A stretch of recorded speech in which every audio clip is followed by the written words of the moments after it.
Please note the views and opinions expressed by the hosts on this show are not necessarily the views held by the station. You're listening to Critical Mass Radio. Now it's our turn. Yeah, good evening. Welcome to Outside the Box. Your hostess Kate of Gaia here, and continuing on in continuous moments of now, we often refer to as time, and of course, my phone goes off just as I get on the air. What's that all about? Oh, just letting me know I have minutes again. Yay! Yeah, I've been without minutes for a few days, so yeah, it's just nice to know they're there. Where was it? Yeah, the continuous moments of now we also call time. I'm going to try to bust apart a whole lot more of the past illusion and the future illusion and get you guys in the present just ahead of the now moment. Because now is still an illusion. Created, isn't it? Oh, I never thought of that. Well, yeah. Everything you can perceive and see is already created. That's what being a co-creator is all about.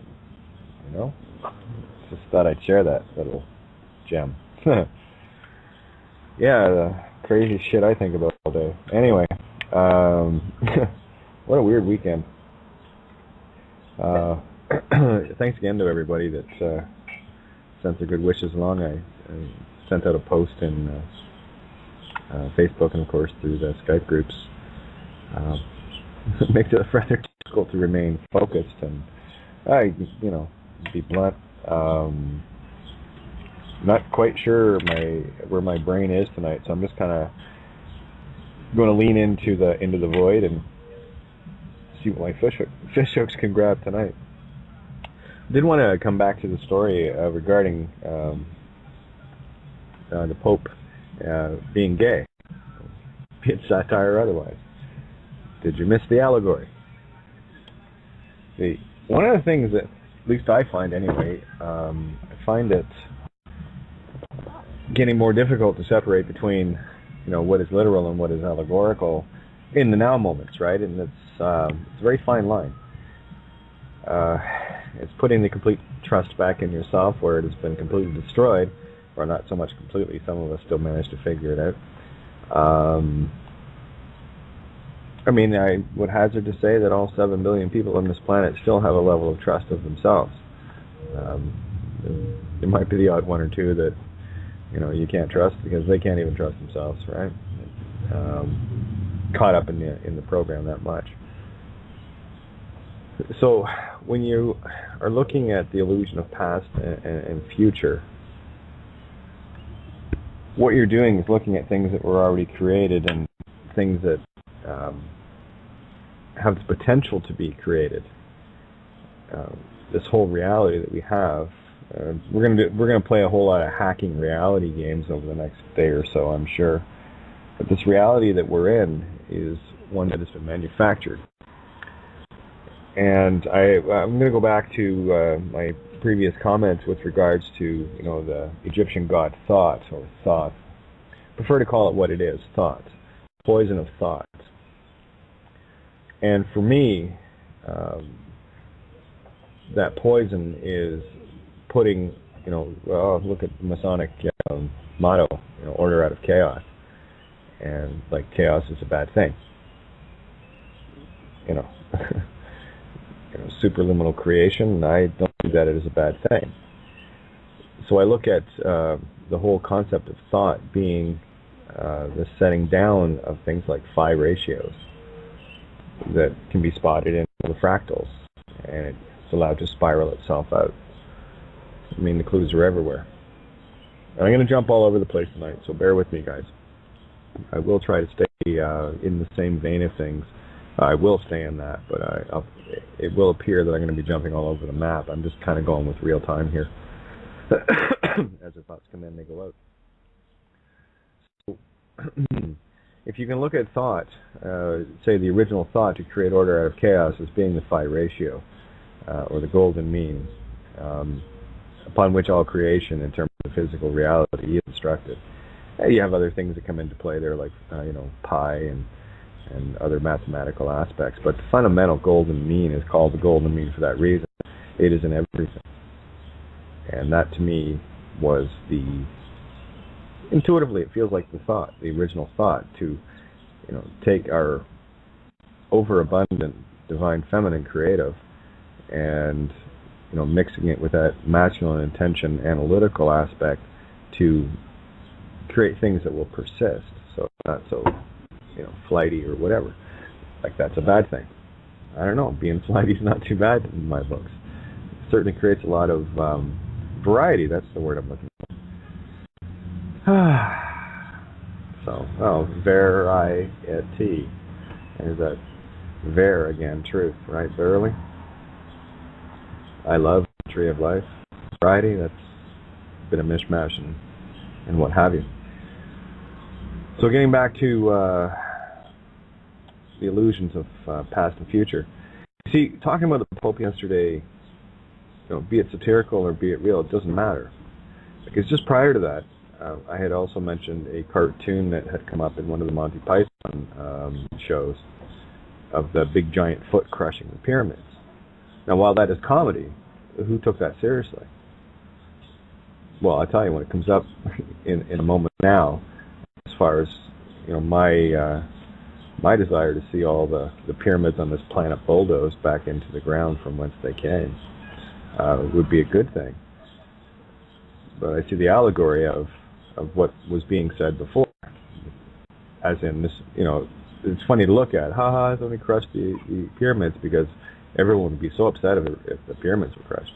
So that is it's a joke, right? However, everything being equal and opposite, a joke can also be reality, vice versa. I don't know about you, but I find a lot of the reality around me to be a joke for the most part. And especially when you look out, I was out for a couple of days there, and just observing and seeing just how absolutely mindless people are. You can talk about the cops being drones all day long, but drones taking care of drones as far as I can tell. And that's not a judgment, that's an observation. Someone chooses to be willfully ignorant, I will accept their choice and look at them and say, you chose to be willfully ignorant. It's not something I would do, but you chose that, it's okay. I'm not going to get mad at you. I'm not going to get mad at you for being willfully asleep or willfully controlled by your ego or willfully, not really giving a shit about anything but yourself, and in the mirrored sense. See, here's the thing, and you've all heard this before. It's the age of service to others versus service to self. As if service to self is a bad thing and service to others is a good thing. Well, I'll flip the mirrors over, and that's what we've been doing, right? Now, service to self can be self-serving on one side of the coin, where it's completely greed. On the other side, it can be a complete gift in that understanding that bringing yourself into awakening, being if but one shall awaken mentality, you're actually in service to all by being in service to self. By saving yourself, you save all. Right? So I can call someone, you're very self-serving, and that can mean something good and something bad. Depends on the perspective of the one that you're referring it to. I'm not sure if you guys are following this, but I'm hoping you're getting what I'm saying here. So getting back to the joke, the joke can be real and the real can be joke. I look around, and what would be deemed to be sane and real on this planet is a joke. It's an absolute joke. You've got a handful of people that want to manipulate the entire planet for their own, self-serving in the negative sense, greed and ignorance. Yet at the same time, they have knowledge of things greater. But they're quite content just to play the physical role of God instead of the actual spiritual one. again, degraded beings. Not much more you can say about that. And then, of course, you have their little minions walking around thinking they're doing something good for all the people, when in fact all they're doing is protecting these parasites. And that's all they are, they're vampires and parasites. Certainly not something I would do. Excuse me. So, and most of these people that do it don't have a clue. And that might explain why, in terms of military and in terms of police, they don't want anyone with a with a high IQ. They don't want anyone figuring out their bullshit. And the only ones that do have a high IQ in, those particular things are officers and commanders.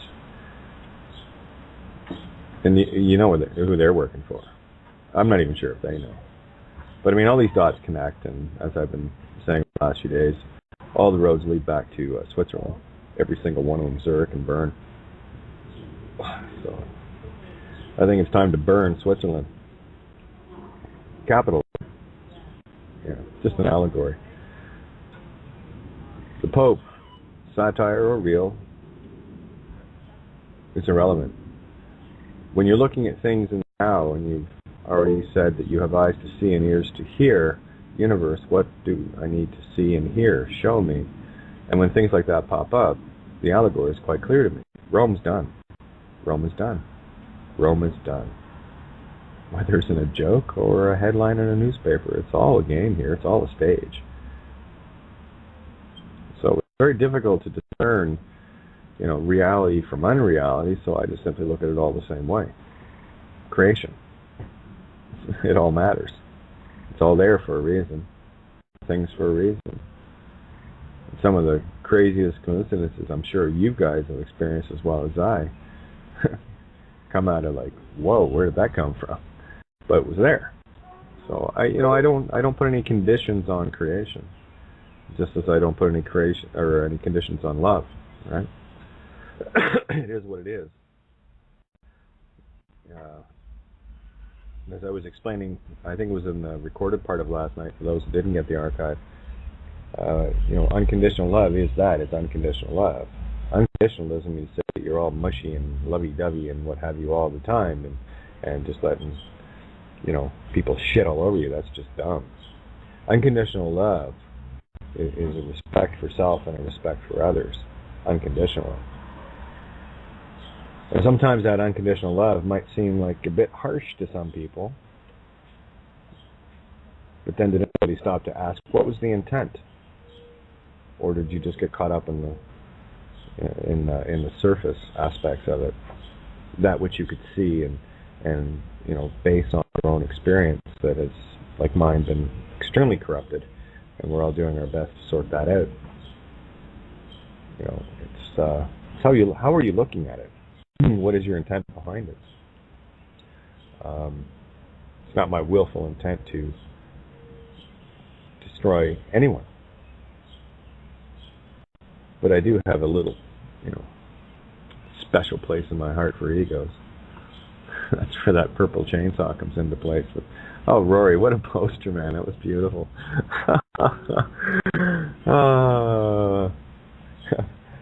Yeah. Purple vibrating unicorn chainsaw. That was something. And I don't know where you pulled this together, but you put together these beautiful posters. And I don't know where you're getting it from, but you just keep pulling it from wherever you're getting it from. It's brilliant. It's hilarious. Oh yeah.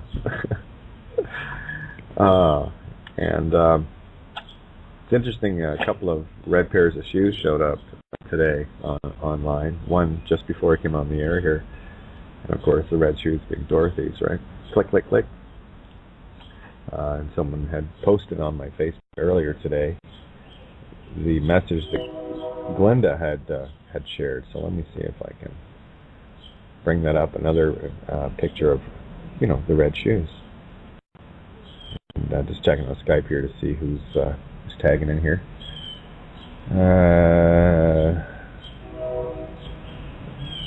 Okay, there we go. So they're just going down here, and then I'm going to check in the room. I'm going to open this up early tonight. Excuse me. Just making sure that you guys can hear me okay. Oh, I love that that unicorn passport ninja. That was funny as all get out. Just, just a coincidence, right? That some little girl goes through Turkish customs with a toy passport, and it just so happens to have a unicorn as the picture, and it got stamped and everything.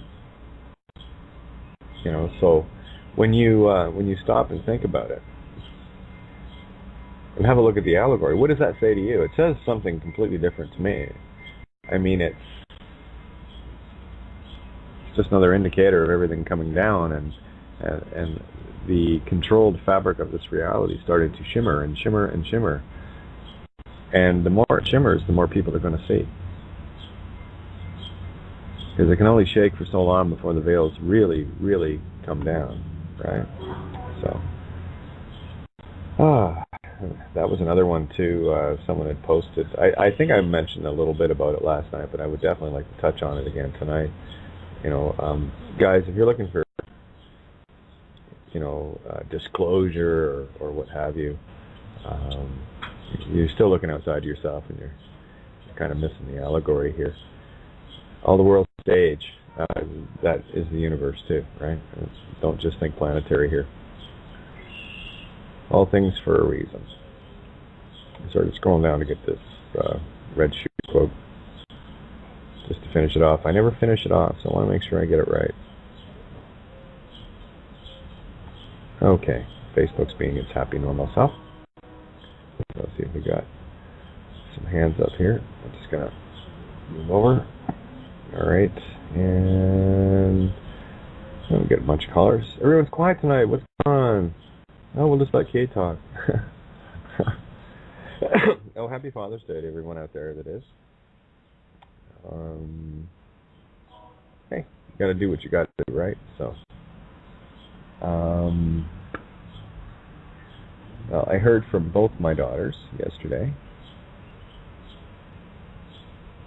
which is a good thing. Wasn't sure how to respond. Not having heard from them in so long, and youngest especially, I haven't heard from her since last March, April. I think, would have been right at the end of March. It was the last time I had a chance to talk to her. Sorry, just went past that picture again. Rory, that's perfect. Absolutely perfect. All right. Still scrolling. Bear with me, guys. And by the way, anyone that was worried about being late on the birthday thing, I woke up this morning, so did you. So it was all our birthday again today, right? I think that was one of the points I was trying to make as well. In that post is it doesn't matter what day it is. It doesn't. The day that we're in contact with each other is the perfect day, right? It doesn't need a special time on it. That's, as I said, birthdays are just perks. They're that one day that's got a slightly different relevance to it. It's equally as important. We're all here breathing, right? It's a good day to me. Wake up and go, oh, cool, excellent, another go.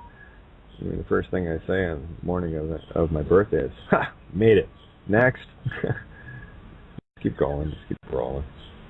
Just keep swimming. You know the movie. Finding Omen?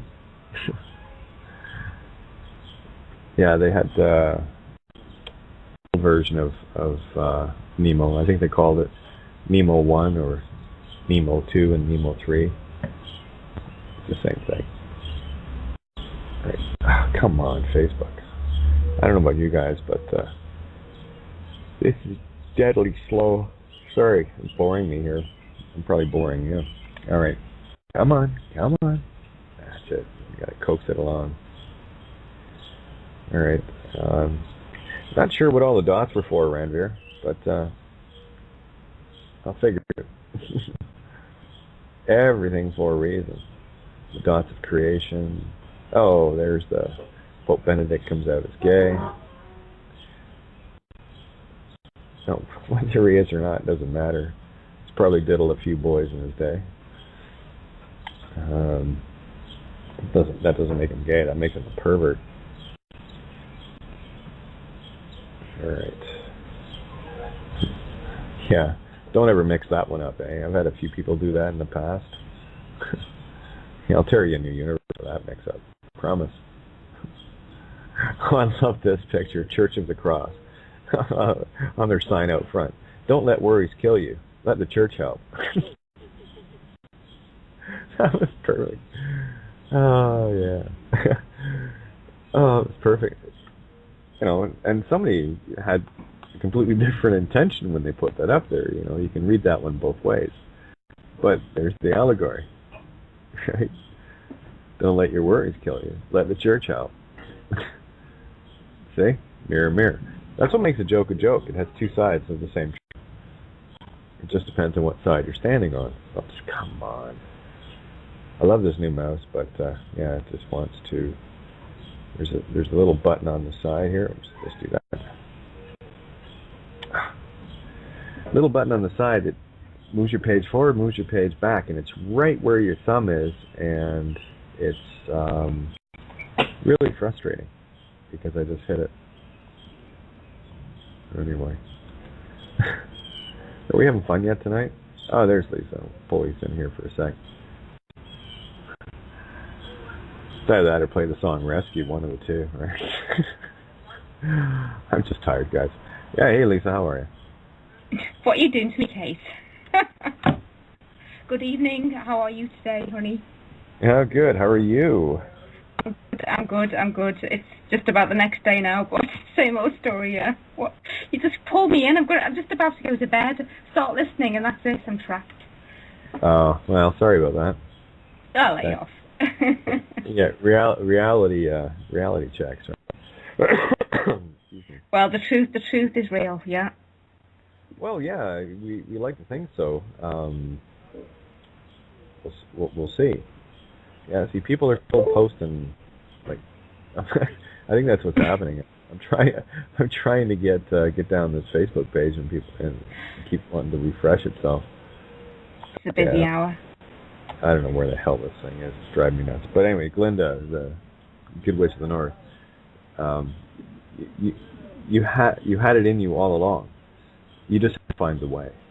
You had to find it in yourself. And that being the key phrase. Find it within yourself. Now, what happens? I'm just going to throw something at everybody. I kind of do that. What happens at the end of the game when the truth comes out that it was just a game and the test was to see who could take it the most serious and fall for it the most? You ever think of that? Just thought I'd share that. Imagine how foolish you'd feel. You know, bitching and screaming about council tax, chemtrails, aliens. What part of the game caught you? What has you rubbernecking? What has you staring so intently as if it was real? And at the end of it all, it's just a bad dream and just a really cool joke. I mean, creator has a sense of humor, I know. I'm a creator, so are you. Kate, I was listening to your show last night, which I will comment on further in a minute, because I think it's a fantastic show, absolutely amazing, and the input you had from Andy and the way you two interacted was absolutely wow. But I said to you earlier, I was listening to it, I was lying outside in the garden today, because I hate being inside now, I have to be outside. It's your fault, it's a bloody bird song. I had to be outside, and I was lying there under the clouds. It wasn't even sunny, but I was just lying there listening to you last night, and when Andy came in, and thanks Andy, by the way, for the kind words you said about me, and the way you two interacted was just like, wow, and I completely and utterly got it, and I have to say, in some ways I think I get completely what you said about the ego and the tricky little bastard, all of that, completely, utterly get it, and I think Andy did too, to a large extent. He's a lovely guy. He does he does react in a way that I guess how you reacted too. I don't think he means it all the time. I think he's just trying to explain things, but I think possibly the way you two interact didn't quite work, but it did work. No, Lisa, here's the truth of it. That wasn't Andy I was interacting with. That was the program. I saw Andy on occasion, yeah, and that's what I was still reaching for, chainsawing. So no, any of the other nonsense that's not him. I know what that is. That's pure program. That's coming right off the canvas. One that was painted for everyone. Kate, honestly, as soon as you said that, I could see it, and I know that, and I feel that, and I do get you. Honestly, I do. And it came across, I think, really well, and it was a fantastic. The way you two kind of got it, although it was a bit stressful at times, I was thinking, oh my God, what's going to happen next? But I did get it, and I think it was very tutorial to people. It was great. Well, that's what I said about last night too. It was a beautiful contrast, and one of the things I am absolutely ruthless when it comes to egos, because I know it's not the person I'm talking to, it's the program, and I'll imagine having someone standing beside the TV set and TV set's doing the talking for them, and I'm bashing the shit out of the TV set that has them convinced it's them, and then the ego's getting upset about it, right? The true being would be looking and going, oh, thank you. Oh, now I can see what was going on, and that's really it, because the ego is a completely detached program entity. It's not you at all. So, Kate, I do get your gift. I really do get your gift, and it is completely real and true. I see it, and I really saw it listening there, just lying there. I just felt it totally, and sometimes I feel a bit on the outside, because I do feel at the beginning of this, and I know you're way ahead of a lot of us, and I get that strongly, because I feel a bit ignorant sometimes, but I really did feel that with what happened last night. I think, yeah, I got it. Well, okay, I'll put that one in the mirror for you. I'm not ahead of anybody else, because I am everybody else, and I am the net sum of the experiences I have with everyone else. How am I ahead of everyone that's getting me exactly where I am, shoulder to shoulder? Okay. Well, okay, another instance I'll give you, and this is something I posted to you just before, and because I found it on YouTube, the thing you did a couple of years ago, this free man in court thing over in Canada, and I thought it was fantastic, by the way, absolutely amazing. But I know you're not on that kind of trend anymore with regards to doing that, but you've been there and you've been through that, so I think with a lot of it is kind of a journey that we go through. We go through certain stages, we reach certain stages at different times, obviously. And you're beyond that now, and I can see that completely. You've been through all of that. You've suffered, you've felt the pain, but you've done it with complete honour and integrity, and I get that, and I feel that. So I feel that you're so much ahead of us, but some of us are still at that stage you were back then. Well, absolutely, and it's not about being ahead either. See, here's the thing. I don't cling to victories. I don't cling I know. Cling to anything. No, there's a road I'm walking here. And what that video represents more than anything else is proof I've been there. When I say that the courts are all bullshit, exactly, I got something to back it up.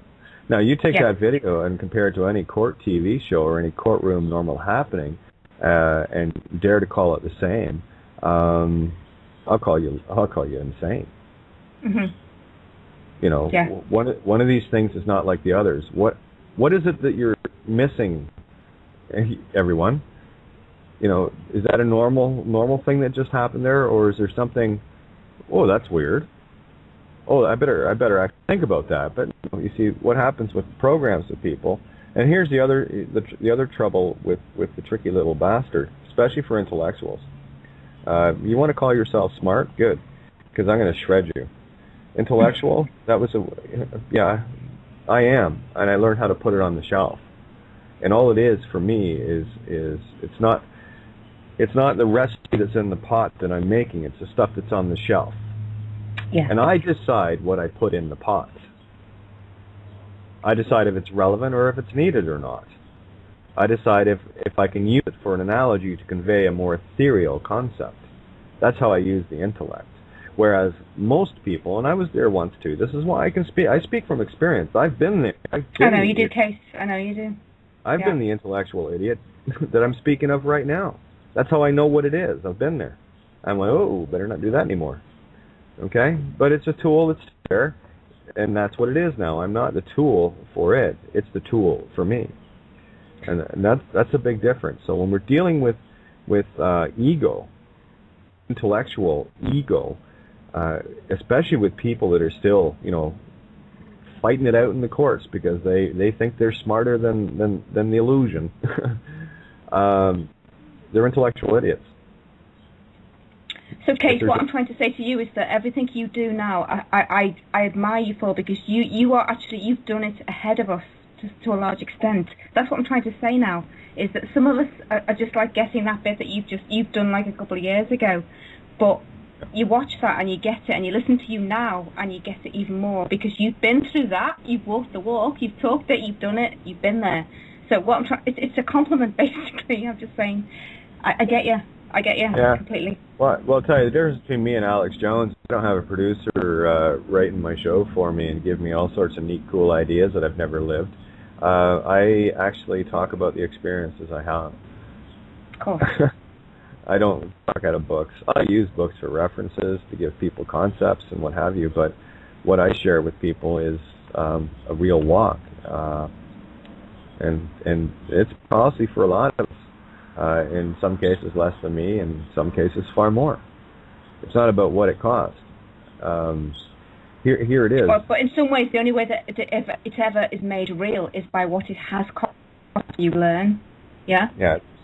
Well, and then you've been through that, and we all acknowledge the fact that you've been through the cost stage. So what I'm trying to say is, because you're now on the other side of that to some extent, we take you even more seriously because you've been through the cost stage. Well, I was going to sum it up in a nutshell. It's very easy. The road to hell is paved with good intentions. Made it. Yeah, exactly. Yeah. Made it. That's the only difference. I made it to hell. I'm on my way back now. So you don't know up in some until ways, you know down. you've been the template for a lot of people, I think. Well, yeah, again, if I am great, if I'm not, it doesn't matter to me. It's all I do, and this is one of the things that I've stressed the whole time that I've been on the air. I'll tell you what I've been doing, and I'll just speak from my experience. What people do with it is entirely up to them, and the door isn't there. So if people walk in, they walk in of their own free will choice, and if they walk out with their own free will choice. It's no skin off my nose. So, we got Ninja coming in and Brian. Here we go. Let's see what you guys are up to tonight. Oops. One sec. Okay, Ninja, you're hot. Baby. And Brian. Both mics are up. Hey, I was just going to say, for me, even if you're not a template or anything like that, it's just something to relate to, like... Oh, yeah, mirror. Nice. That's all it is. It's just a mirror, and that's why. See, here's the problem with mirrors and pedestals. Right? You put a mirror on a pedestal, you can't see yourself. Get it? Yeah. That's why I take a chainsaw to the pedestals and to the egos, because we got trapped by thinking of something greater or lesser than ourselves, instead of looking at creation as what it is. It simply is. People walk around with chips on their shoulders and all sorts of angst and frustration, and of course, the holier than thou attitudes, and you owe me, therefore I'm going to do this, and et cetera, et cetera. All the ego programs that you can, they're countless. Try counting them up. But the biggest one of all, is what I call the Savior program, and that involves looking outside of yourself to be saved. Ain't gonna happen. Sorry. Hate to ruin all your church and school upbringing, all your government teaching and all the rest of it that goes along with it. Really, I'm sorry. I didn't mean to trash the entire universe and clear your canvas for you. But there it is. If you can handle it. Down to us, Kate. Down to us. Every way, every step of the way, it's down to us individually and collectively. We do it together, And this is not about someone being further down the road, and this is why I'm bringing this back round again. So I'm no further down the road than anybody else. Because the fact that everybody else is here means they're on the same step.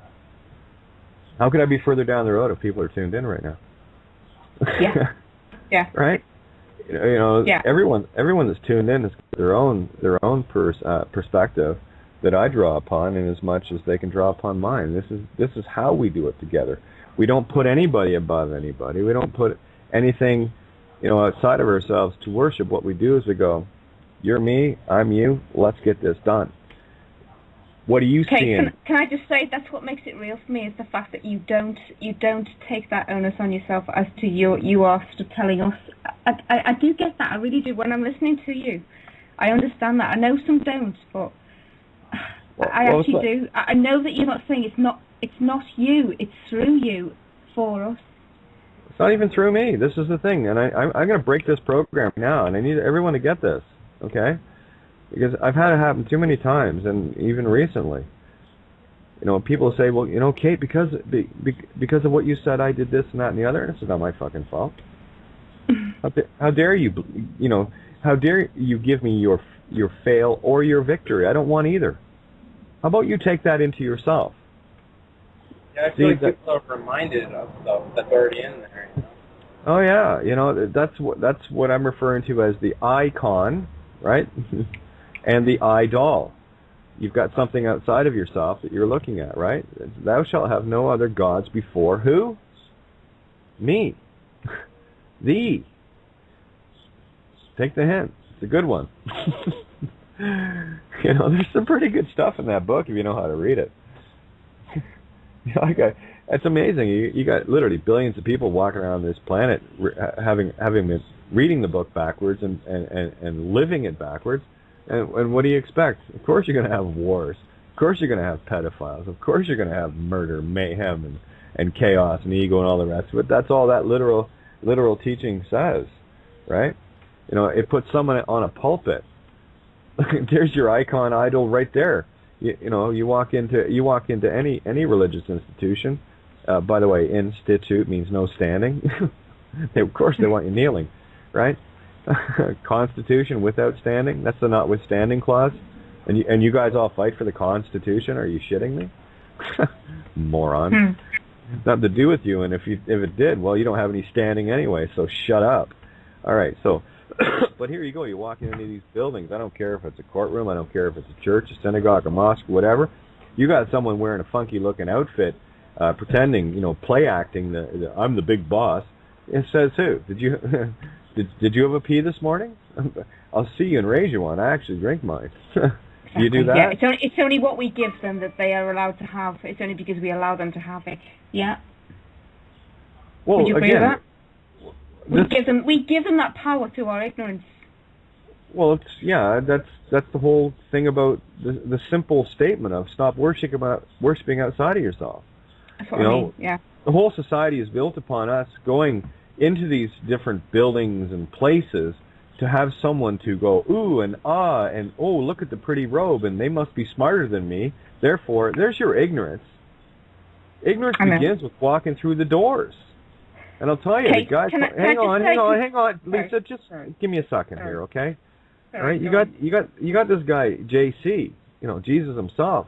The only time he was ever in a church was to go in and kick over the money lending tables. So any of these, you know, so-called Christians and all the rest of the people that are in that mindset, and they're all the same. I'm not picking on one. They all came out of Rome, Islam, Judaism, all of it. I mean, and the whole what do you call it? This mishmash of Jews that you're talking about right now. The ones that are claiming Israel aren't the real ones. They're the false ones, okay? And there's allegory after allegory here. I'm going to keep it literal for a little bit, and I'm going to peel off some layers for everyone. But there you have the Khazarian, you know, empire, which was huge. South Russia took in, I think, Crimea and a few other things, but it was a huge empire, and it was an empire of warriors. They were what's the word I'm looking for? When you pay for military. What do they call those guys? Hired killers, basically. Mercenaries. Yeah, mercenaries, yeah. Mercenaries, right? So there's your mercenaries. That's exactly what the Khazarian Empire was. And, you know, they were being patronized by different religions. And, of course, you know, some Judeans showed up as well, right? And The king of the time says, okay, well, we're going to be Jewish now, because and that's what you're dealing with. I mean, a true Jew isn't white. Sorry, it's not how it works. That's a Khazarian Jew. That's a European Jew. Okay, so we'll get that little historical fact right. And let's just clear up the word anti-Semites. Semite comes from Semitic, which is a language. I think there's 14 or 15 Semitic languages in the Middle East, which includes Hebrew, Farsi, Aramaic, Arabic, etc., and so on. So if someone comes around, this is the retarded nature of this planet. Someone says, you're an anti-Semite. I say, no, I haven't got any issues with Farsi. I quite enjoy the Iranian native tongue. And that's exactly what it is.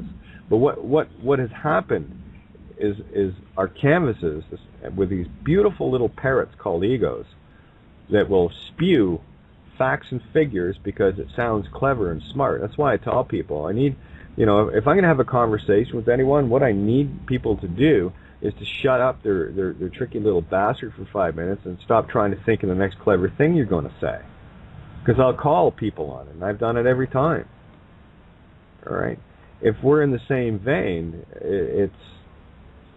there's no thinking required. We just go with it. It's a flow. There's no ego involved. So okay, can I just say something here? Sure. Sorry to interrupt. That's okay. Sorry. That's okay. But I guess obviously completely agree with you, and I feel it completely. I'm on your side totally, honestly, I really am.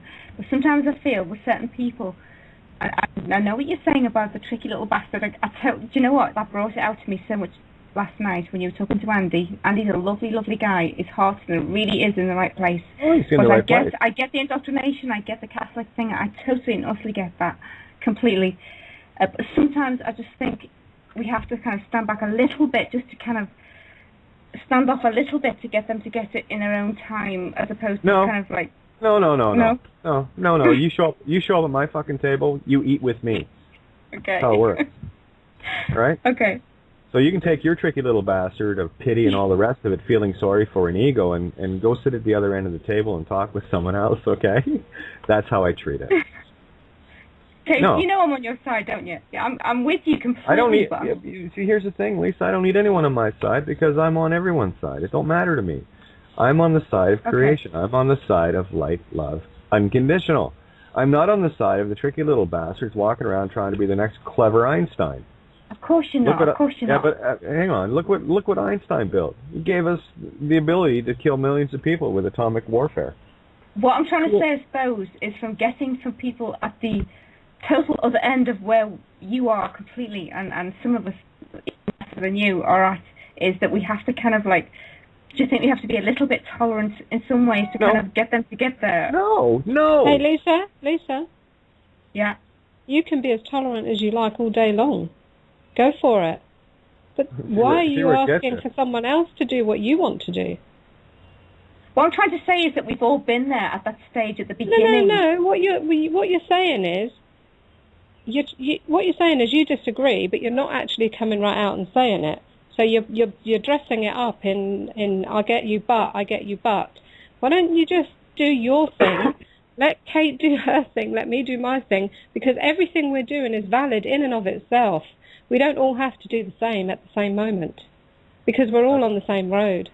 That's right. It's called a variety. Now, and here's the thing. When people, I give people kudos that want to come in and chat.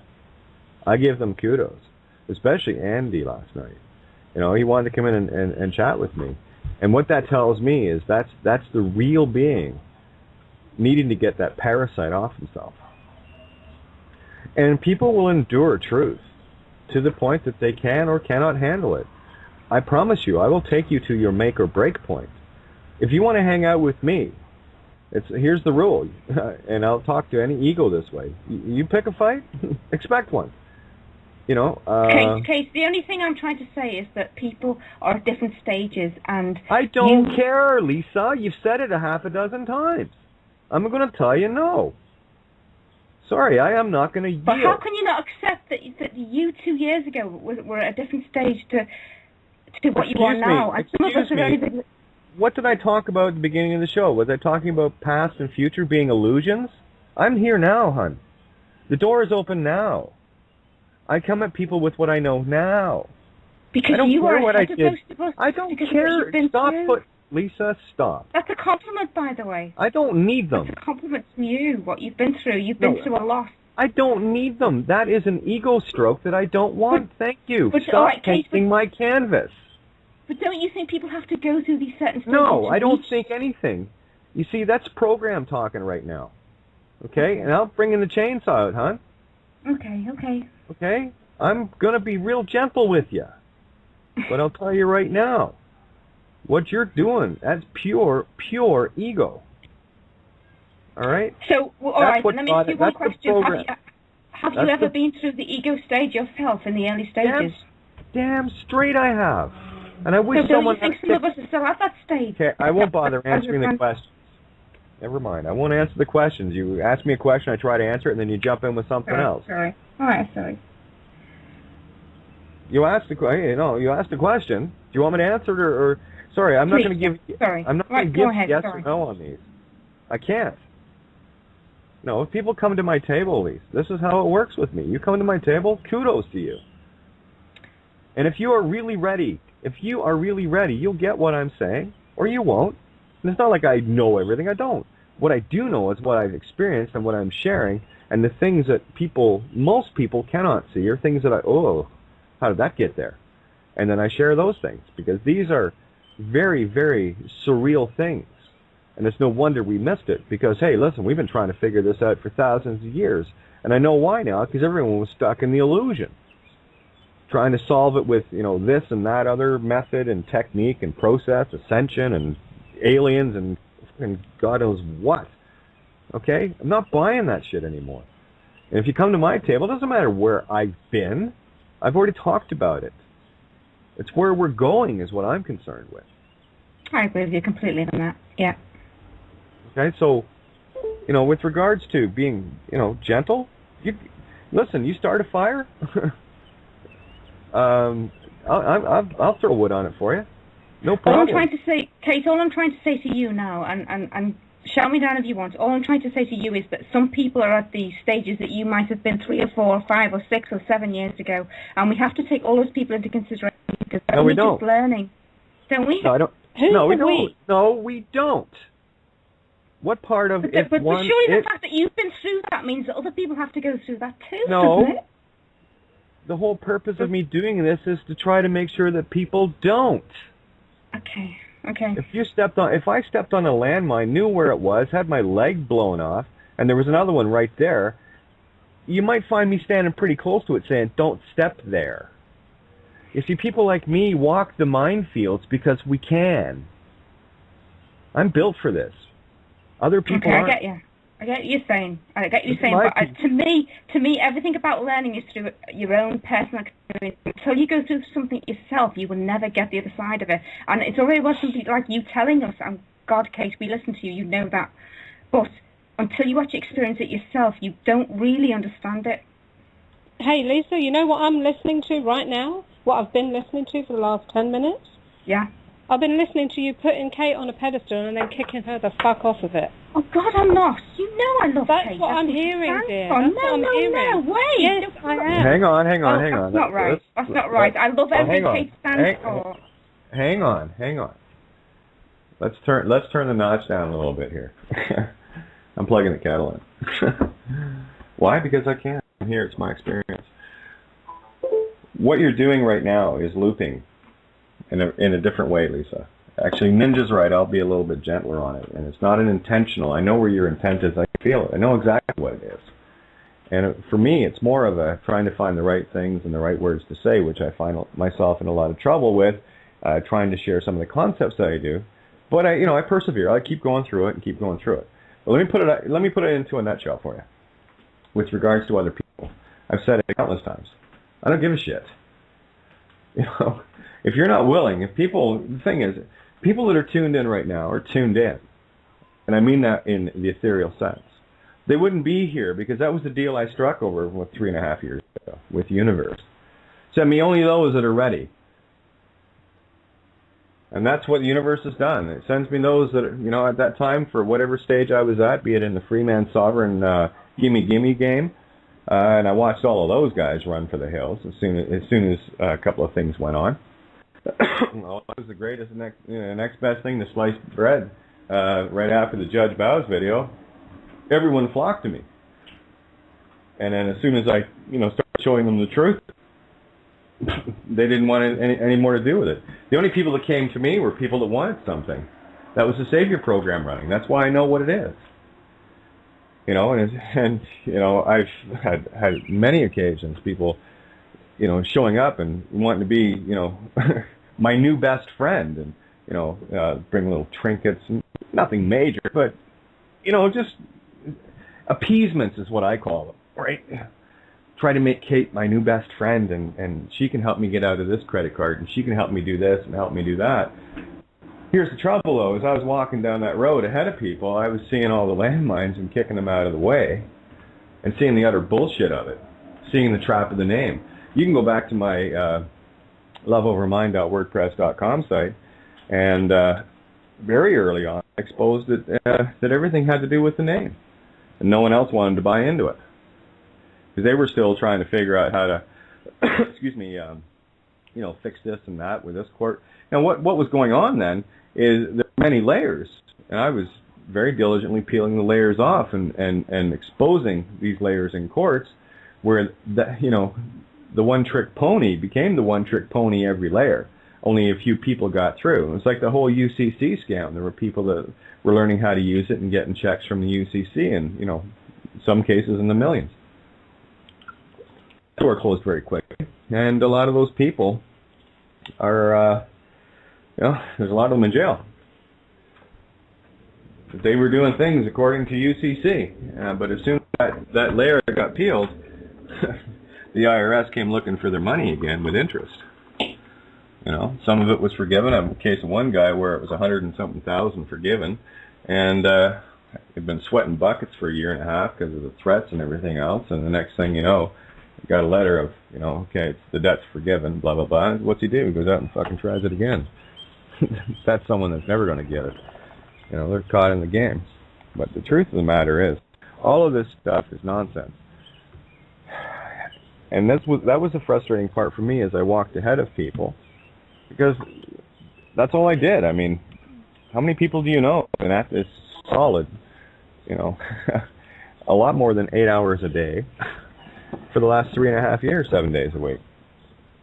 That's the difference. If people are willing to do that, then they will find out as much stuff, and they better have been a lifelong singer-songwriter, and they better have over 5,000 songs of practice under their belt, and they better have the ability to fly and dive, like scuba dive, and build houses and all.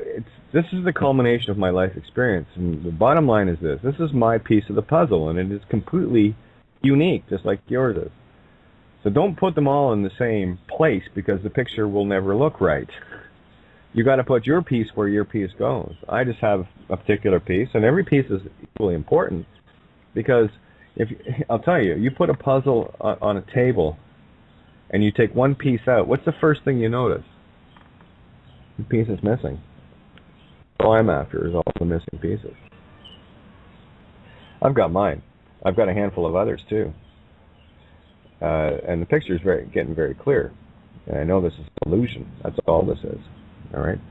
So this is why we have to be very, very careful, and why I'm so adamant about any...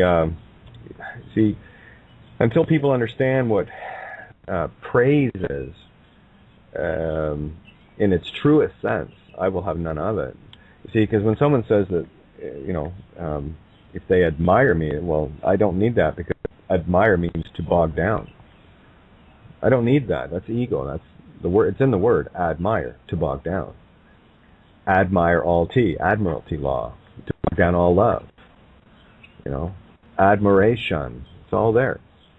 So, I mean, the road I took was a very specific one with a lot of, well, there's the Gemini, right? Multitasker, where I was looking at everything to connect all these dots together. But as far as others, needing to get up to speed where I am, and I say this in complete humility, good luck. Because I don't think there's many people that will knock themselves down to the level of servant of servants that I did in order to find this. And that's where I live. That's my realm. That's my universe. I'm happy there. That's where I'm happiest. I'm happiest when I'm helping. Big lesson I had to learn, though, is to be happy and not helping. And that one I've learned. Because I'll tell you, out of all the people that I've ever out of my way for help in my life, because they needed me, they were desperate, and they could always call on me and do that and the other, are the ones. They're all the ones that threw knives in my back. And that's the universe's way of saying stop. So I said, okay. So as far as the other ones that you're speaking of, Lisa, they can catch up whenever the hell they feel like it. It doesn't matter because it only takes one of us to wake and then we're all caught up. You see what I'm saying?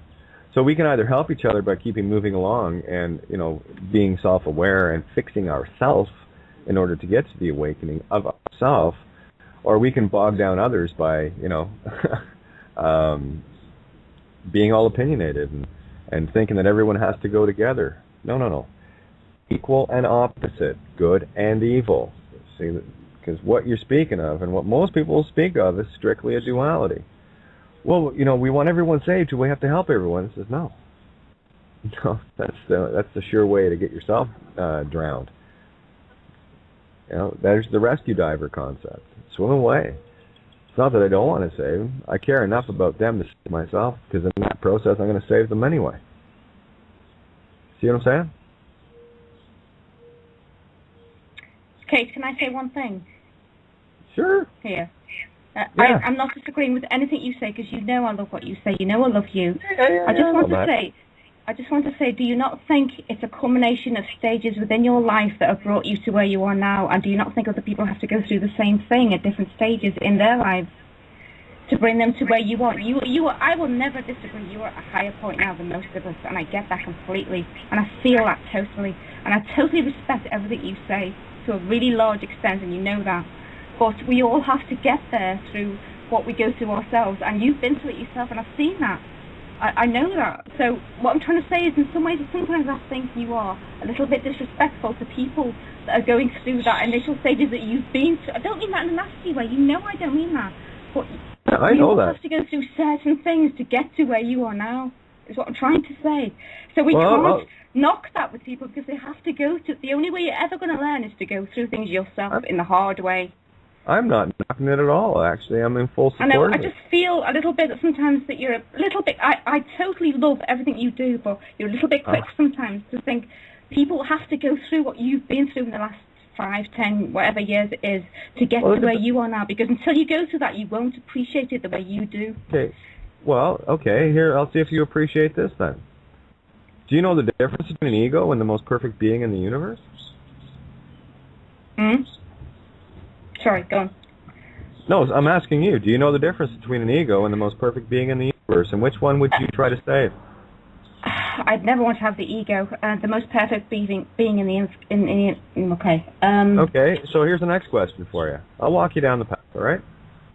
So if you're interested in reaching that most perfect essence of the universe, and knowing full well that the ego that's trying to make them think it's them, which is a complete program, is jumping in the way, who is it do you think you're talking to most of the time when you're talking to people?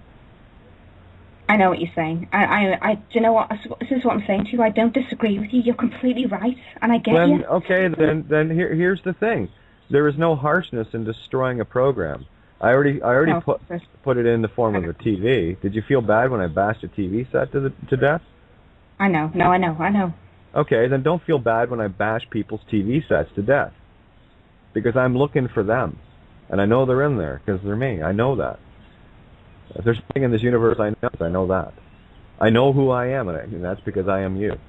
And I care enough about you to smash that TV set with whatever it takes, and I'm going to be ruthless about it. I know, okay? I get you. Kate, I'm on your side completely, honestly. I really do. I don't know why you... Lisa, I know, but I don't know why you keep defending yourself. That's ego. I don't need that. I know who you are. I know your intent. It's just because I think sometimes that there's people that aren't at your level that are struggling. I don't care. But they have a good... They have a good heart, and they're trying to do their best. This is about a dozen times around this same circuit. Can we get the train now, please? Okay, go on. I'm not going to say it again. I've already said it every time.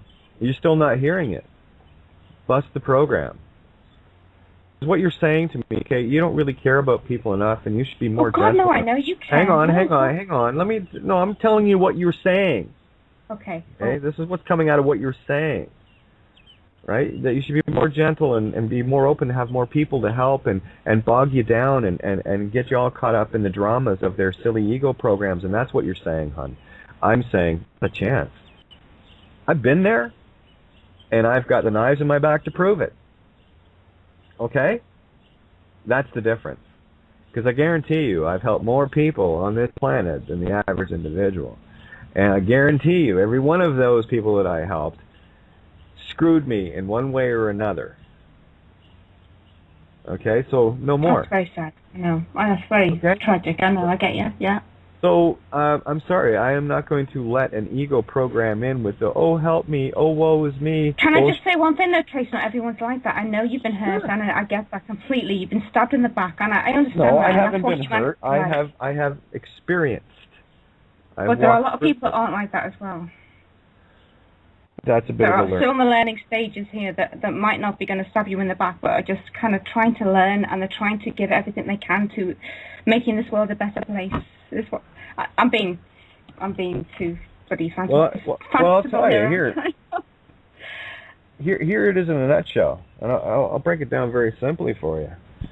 Well, I went and helped Kate, and I did this and I did that, and I expected her to save me, and she didn't, so she's a bitch now.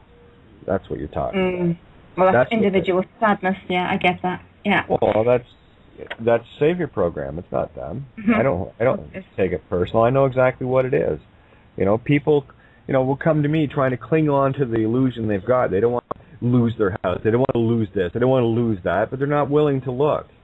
They just want someone to come in with a nice little piece of paper, and I've already given it, but they don't understand the responsibility behind it. And if they do, that's when I become a bitch. It's like, well, I can't do that because then I wouldn't be comfy in my lazy boy chair with my Doritos and my Diet Coke, sucking back, watching American Idol anymore. I know. I completely win it. And I'm going to help you do that. No, I did that before with people, and basically, in terms of financial, what I lost is pretty close to what I had gained for others. The universe balanced it out like that for me. I know. So it's a fine line. Again, you have to look at the good and evil at the same time, and everyone's looking at good or evil. That's program. That's Savior program. That's duality. That's what this realm's all about. I just learned singularity. That's all.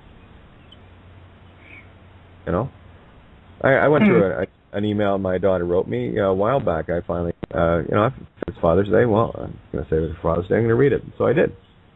And it was a perfect mirror. I mean, I understand some of the stuff that she was saying in it, but it was from a one-sided, never hearing anything that I was saying perspective. Making assumptions about things that doesn't know anything about.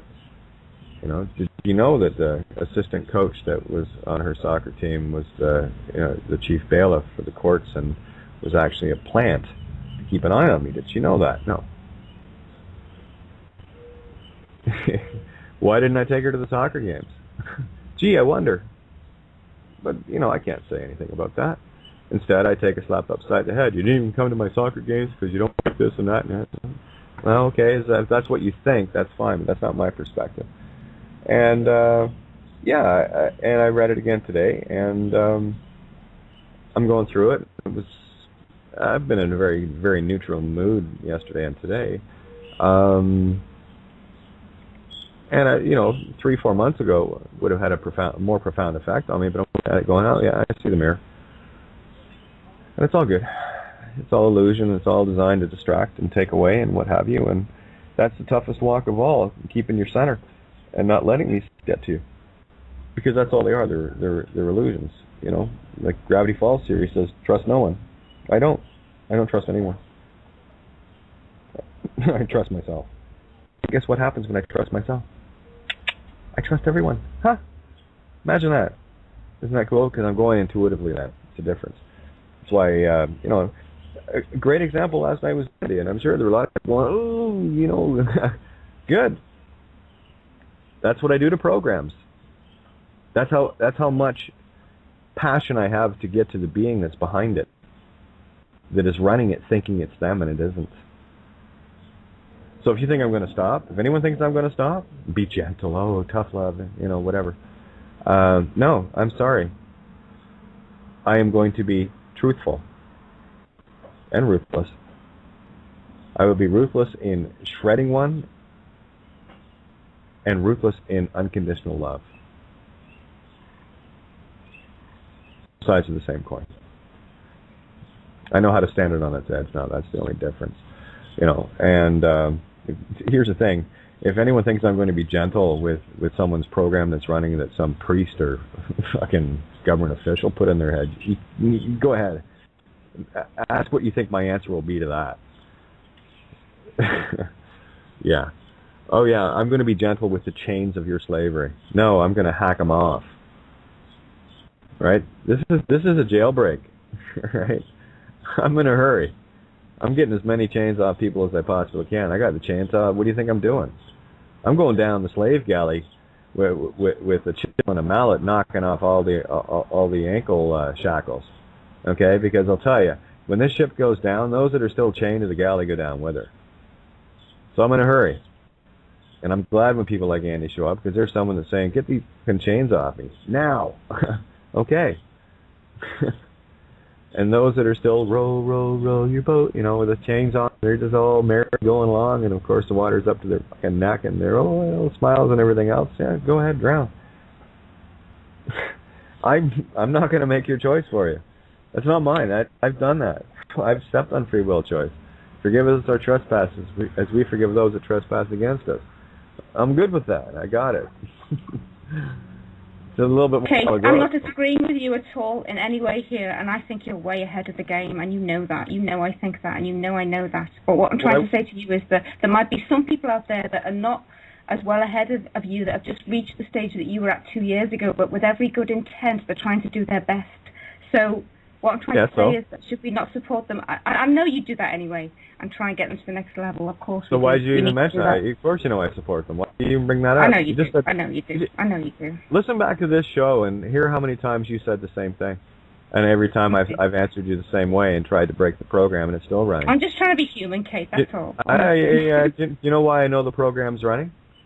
Because you've been there and you've done it, of course. No. It's got nothing to do with me. I'm going to tell you why I know your program's running full bore. Because every time you come in with a statement, you say, I agree with everything you say and this and that and the other, but what does but do to everything before it?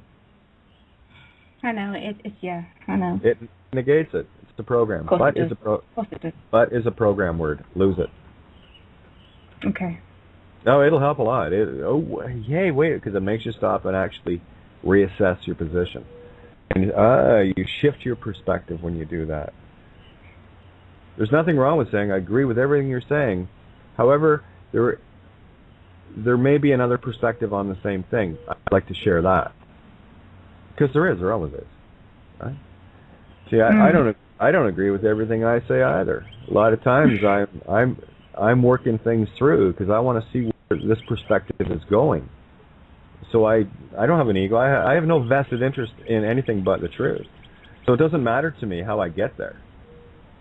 If sometimes I get straight as an arrow, and sometimes I trip over my own tongue and my feet and break a heel or whatever the case may be to get there, but I get there. I don't put any preconceived notions or constraints upon myself to make sure that I have, like every night, I got to get something. No, I show up and it's going to be what it's going to be. I know, yeah. I know right? that, I know that. So leave it at that. And as far as other people that aren't, quote, this far down the road, it's not relevant. They're exactly where they're supposed to be. What part of creation did you think wasn't perfect? Yeah. It's perfect. It's perfect. So I don't know why people are such a, we have to, little Billy's only getting a C average and the rest of the kids are getting B+. Let's slow the rest of the kids down to make sure that Billy catches up. I'm thinking, no, Bill's got exactly going on what he's got going on. Leave him alone. Chances are he shouldn't be there anyway. He should be out, painting because the kid's an artist. Okay, so yeah, I get rid of all the canvas garbage. Throw it to the wayside. Because I'll tell you, until people throw that canvas away, they'll never see the allegories. They'll never see the true reality that's going on around you, that's had you controlled for lifetime after lifetime after lifetime. That's why I'm here. I'm kind of going, hey guys, got something new for you to look at. If you want to have a peek, it's gonna be a little difficult for some. Some people, it might actually hurt their feelings to be wrong for 18,000 lifetimes. Kate, one thing then, do you not think people need to go through certain stages to reach this point? No. You have to go through these certain key points. You can't just get there from being nothing to getting it suddenly. You have to go through certain sort of elements to make you get there. No, I am not telling anybody to get anywhere. I'm just sharing what I have. No, you're not. No, but what I'm trying to say, with you yourself, you've been through certain things in your life. I know what you're saying, Lisa, and I was trying to answer the question before you jumped in again. Okay, sorry. Okay, seriously. I take a long way to get round answers because there are a few steps that have to get to the final aha. Okay? With regards to anyone else that's walking this path, I don't care if they're just woke up to the fact that paying a parking ticket is not a good thing. And that's their entry level, okay? Doesn't matter what the case may be. Some people have had their kids murdered to wake them up. So the ones that have the parking tickets, count yourselves, off light there, okay? Yeah. All right. So, doesn't matter. Wherever anyone in this game is, they are exactly where they're supposed to be to get their piece of the puzzle.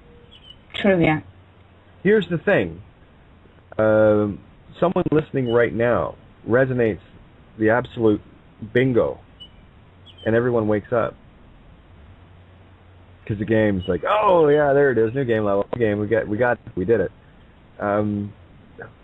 What did it matter what the other 6.9999999 billion people were doing? For me, it was very clear. If but one shall awaken. Because I got the concept early on that, well, we are all one. So if one part of our consciousness awakens, of course, all for one, one for all. Everything awakens. So I'm not going to waste time trying to, I'm going to help someone with a parking ticket. Are you kidding me? I'm going to help someone with a DUI? Well, I'll tell you what. Maybe one, you shouldn't have parked there, and two, you shouldn't have had that forced shooter. Now, should you? Why is it now my problem? I get you. I do get you. That's the Savior program. Okay? Self-responsibility. Taking the onus back on oneself. Instead of going, oh, it's your fault, I'm feeling this way because you did. Oh, shut up. You know what? You're exactly where you are right now based on every decision you have made through eternity. Suck it up. And be grateful. It didn't cost you a family or a house or everything you ever worked for in your entire life, but I'll tell you, the road to hell was paved with good intentions, and I'm glad it was paved. While I got there, I'm on my way back now. And if people can pick up little gems of what I'm talking about every night because they have the wherewithal to show up and share opinions and be a part of this, great. If they want to show up and bring a tricky little bastard with them, that's even better because all that tells me is that the inner being is saying, I need to shed this now. Right? You see, much of what we do is done on such an intuitive, unknown level. We're dealing with 1% of our reality or less here. And people are basing 100% of their decisions on it. How smart is that? People are basing their decisions upon what someone, be it a pulpit in a school classroom or a pulpit in a church, basing it on what they're saying. Try to be a little bit more original. Go look for yourself. You show up here, I guarantee it, I know you're looking. Because I'm one tough bitch. Because I don't tolerate the TLB.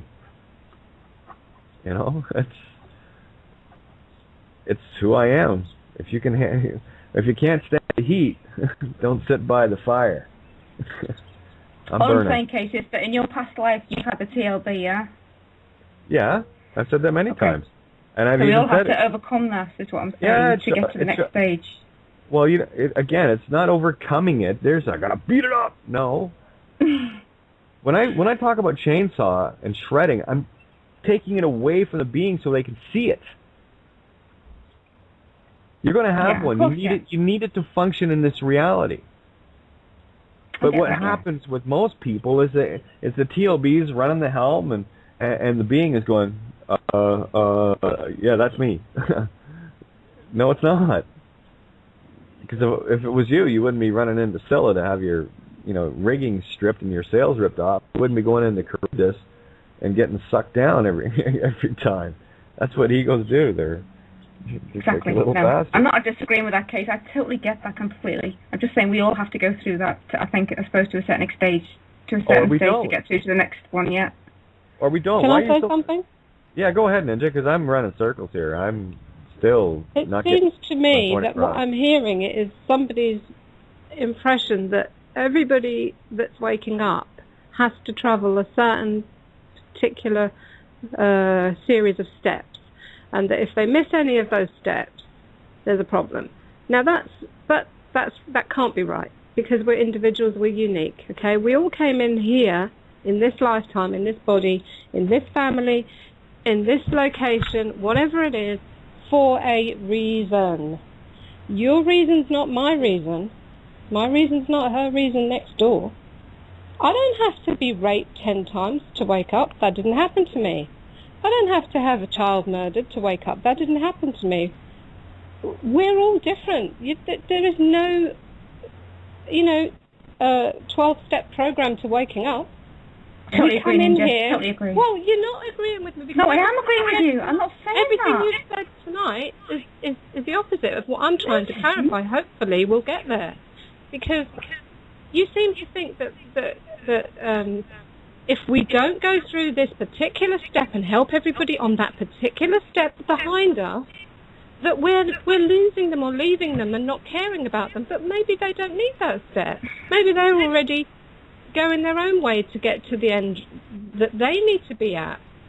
We're not all stepping on the same stones to reach where we want to go. So I don't need to be whipped on that slave ship before Kate undoes the shackles, or whoever it is who has the key or the whatever means to undo those shackles. I'm not going to say don't undo my shackles, wait a minute, because your man here hasn't whipped the shit out of me yet. I'm saying, hey, hurry up quick before he comes. I don't need to go through that I'm not saying that. Well, it sounds like it. It's coming across. That's not me. I'm sorry, but that's just not me. All right. I'm sorry, guys. I'll back out now, because I'm not trying to say that. No. If that's what you think, I'm not trying to say that. No. Okay. Let me. I'm gonna go. About. I know that, hon. I'm gonna go around the block again. Okay. What you're talking about is the highest crime in the universe. And this is one of the things that I was most guilty of, the trespassing on free will choice. Because in the essence of going out and trying to help others, and I'm not saying that, see, it's a good and a bad thing, I'm trying to show you the mirror here. What in fact it's doing is not allowing that being, because they're running a savior program, save me, help me. And of course, okay, where the intent is to go and help and whatever. I'm not saying it's a bad thing, and I'm not saying it's a good thing. I'm just giving a perspective on it. What that does is that interferes with that being's ability to experience, falling flat in their face to wake up. So I'm actually hindering their own awakening. As Ninja was saying, some people, and I said this earlier, some people it takes a parking ticket to finally snap them out of it. Someone could be walking down the trail and see a bird fly in a certain way, and it wakes them up.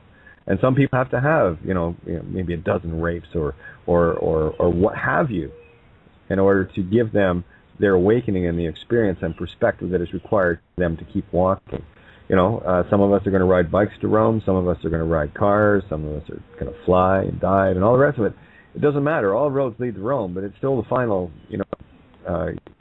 destination point to move on to the next one. Not everyone is, most certainly. I'm sorry, I can only occupy this space that I'm in right now in this universe that no one else can. Only you can occupy the space you're in, right? So, we go out of our way to, and it's such a fine, it's a razor's edge, and this one I still haven't got the words to explain it, but it's only it's an experience, it's a feeling, not something you can really express verbally. I'll do my best over the coming days. The thing is, when you help someone that isn't ready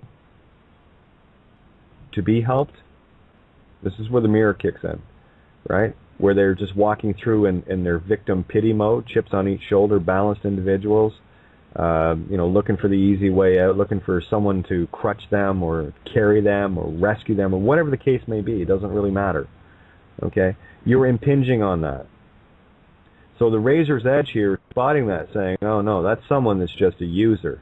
That's someone that just has their own ideas of what they're going to get out of this, and it's called a free ride. Now there are others. Let's separate the pack here. There are others that are awake and moving forward. That's what I was trying to explain about, trying to rescue someone that'll drown you as quick as be rescued, and then you have others that are actually making the effort to swim towards the shore. And they say, I'm tired, can you, it's like, look at, nature shows you with geese. Every so often the lead goose from back fall to the back ranks, and another one will take the lead to set the pace, right? And that's what we have to do. We all take turns, and yet there are some. What was the essay I wrote? I think, did I read it? About the ones that want to show up at your party and bring to your boat that you're trying to rescue people with, and they want to bring their deck chairs on with their suntan lotion, and of course here's a few of us rowing this boat, and then they're inviting all their friends on, and the boat's just getting heavier and getting deeper in the water and taking water on, and they're not rowing, they're not doing anything, they're along for the free ride. They're coattailers, they're credit grabbers, they're the ones that want the glory but will not put the guts into it. They're the ones that are quite happy to stand back and let others do the work for them, clean up after them. Okay? That's the difference. I'm not interested in those. Those are the ones that have stabbed me in the back. That was the fine line razor. I think I might have nailed it that time. Okay? That's the difference. There are those that are out there making the effort, and it's selfless. And then there's those out there not making any effort and being totally selfish, yet putting on the guise that, well, I'm awake and I'm part of the. No, you're not. You're a fucking anchor. Every boat has one. You're it. So guess what I'm going to do to the anchor for clear sailing? Because this boat ain't stopping. I'm cutting the chain, and that anchor is going straight down to the bottom where it belongs. And eventually, after enough tidal waves, pushing that anchor slowly to shore, it'll get back to where they can actually see things again. Okay? Or they might even have a diver come down to rescue them, bring them ashore, and there it is. They weren't even ready at that point. All things in time, all things for a reason. And the more you try to help someone that's not ready to be helped and is just looking to cling on, they're the Klingons, okay, to the material aspect and stay trapped in this game, you are actually hurting them and yourself. So you've trespassed on their free will choice, and guess what you get to wear? The golden rule. And that's exactly why I'm sitting where I am right now. I look back at all the people that have, in their moment of need, picked up the phone and called me, and I was there. And all I was, and all I ever will be to them until they snap out of it, is a coattail to ride on. And then, of course, someone to blame. Okay? Because that's what happens. It's funny how people go silent. That's just guilt. That's just blame. That's just an unwillingness to confront oneself. One of my favorite questions is, do you know the biggest difference between you and I? Yeah, I didn't think so. And really, that might sound like tough love to me, but that just feels right and thinks right because I've lived it. And people can, I'll tell you, those that have called me in the past looking for help, this, that, and the other, and they call me again, sorry. Oh, by the way, here's the cutlery back. As I take it out of my back. That's the thing, you know. Here's what I get to be most of the time. I get to be a bridge that people cross, and then they burn it. And I do my best to rebuild the bridge, and a few of them have walked back across, go back across again to burn it again. So guess what I do now? I don't build the bridge anymore. I can't, because they need to wake up. I'm not helping them. I'm hurting them by not doing it. So again, I said this the other night after one of the calls, and I said it's my own damn fault. I said it now. Thank you. The only one I need to be angry at is me.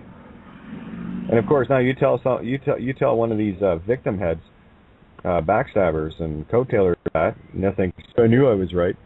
And that's what you're going to get. It's a catch-22. They're damned if they do and damned if they don't, not me. Because I know what the ego is going to do. I know exactly what it's going to do. It's very predictable. And that's the biggest problem that I see with humanity. Humanity's gotten too predictable. You know? And that's what ego is. You're dealing with an analytical program. Ego is a creature of habit. It's like when you go to a certain store, you drive the same way. When you go to a certain city, you drive the same way. I don't. That's always been my way. I'll do something slightly different because I don't want to be predictable. That's ego. It's fresh. Keep it fresh. You know. So for all those out there that throughout my life that have called on me to help, and I was there and got some of your cutlery in my back. Thank you. Here's your cutlery back. Here's the other trick to that too. You get to experience it now. It's yours. It ain't mine. That's the golden rule. That which you have wished upon me, you've wished upon yourself. Mirror, mirror. That's not something I would do. Not anymore. So I walk a very careful road. It's very narrow. But when you really get onto it and really find it, it's miles wide. That razor isn't so thin anymore. It's almost like you have to pass through the really narrow straits, the pillars of Hercules. When you get there, you get the open ocean. That's where I am, open ocean. And I'm not letting anyone sink this boat anymore. Not anymore. So for all those that are, freshly awakening, congratulations. Know who you are. Know thyself. And I mean, yeah, it'd be a hell of a trek to go back through and try to listen to all the shows I've ever done.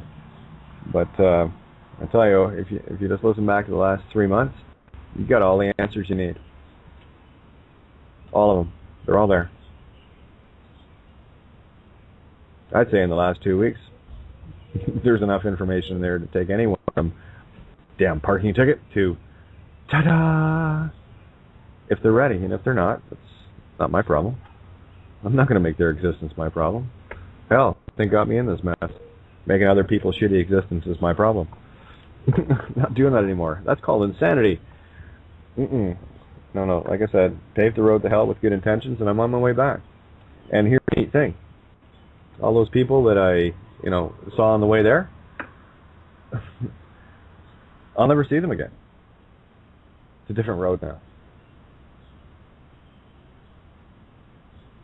And that's not, people say, well, that's not very forgiving, or we say, no, let's put it this way.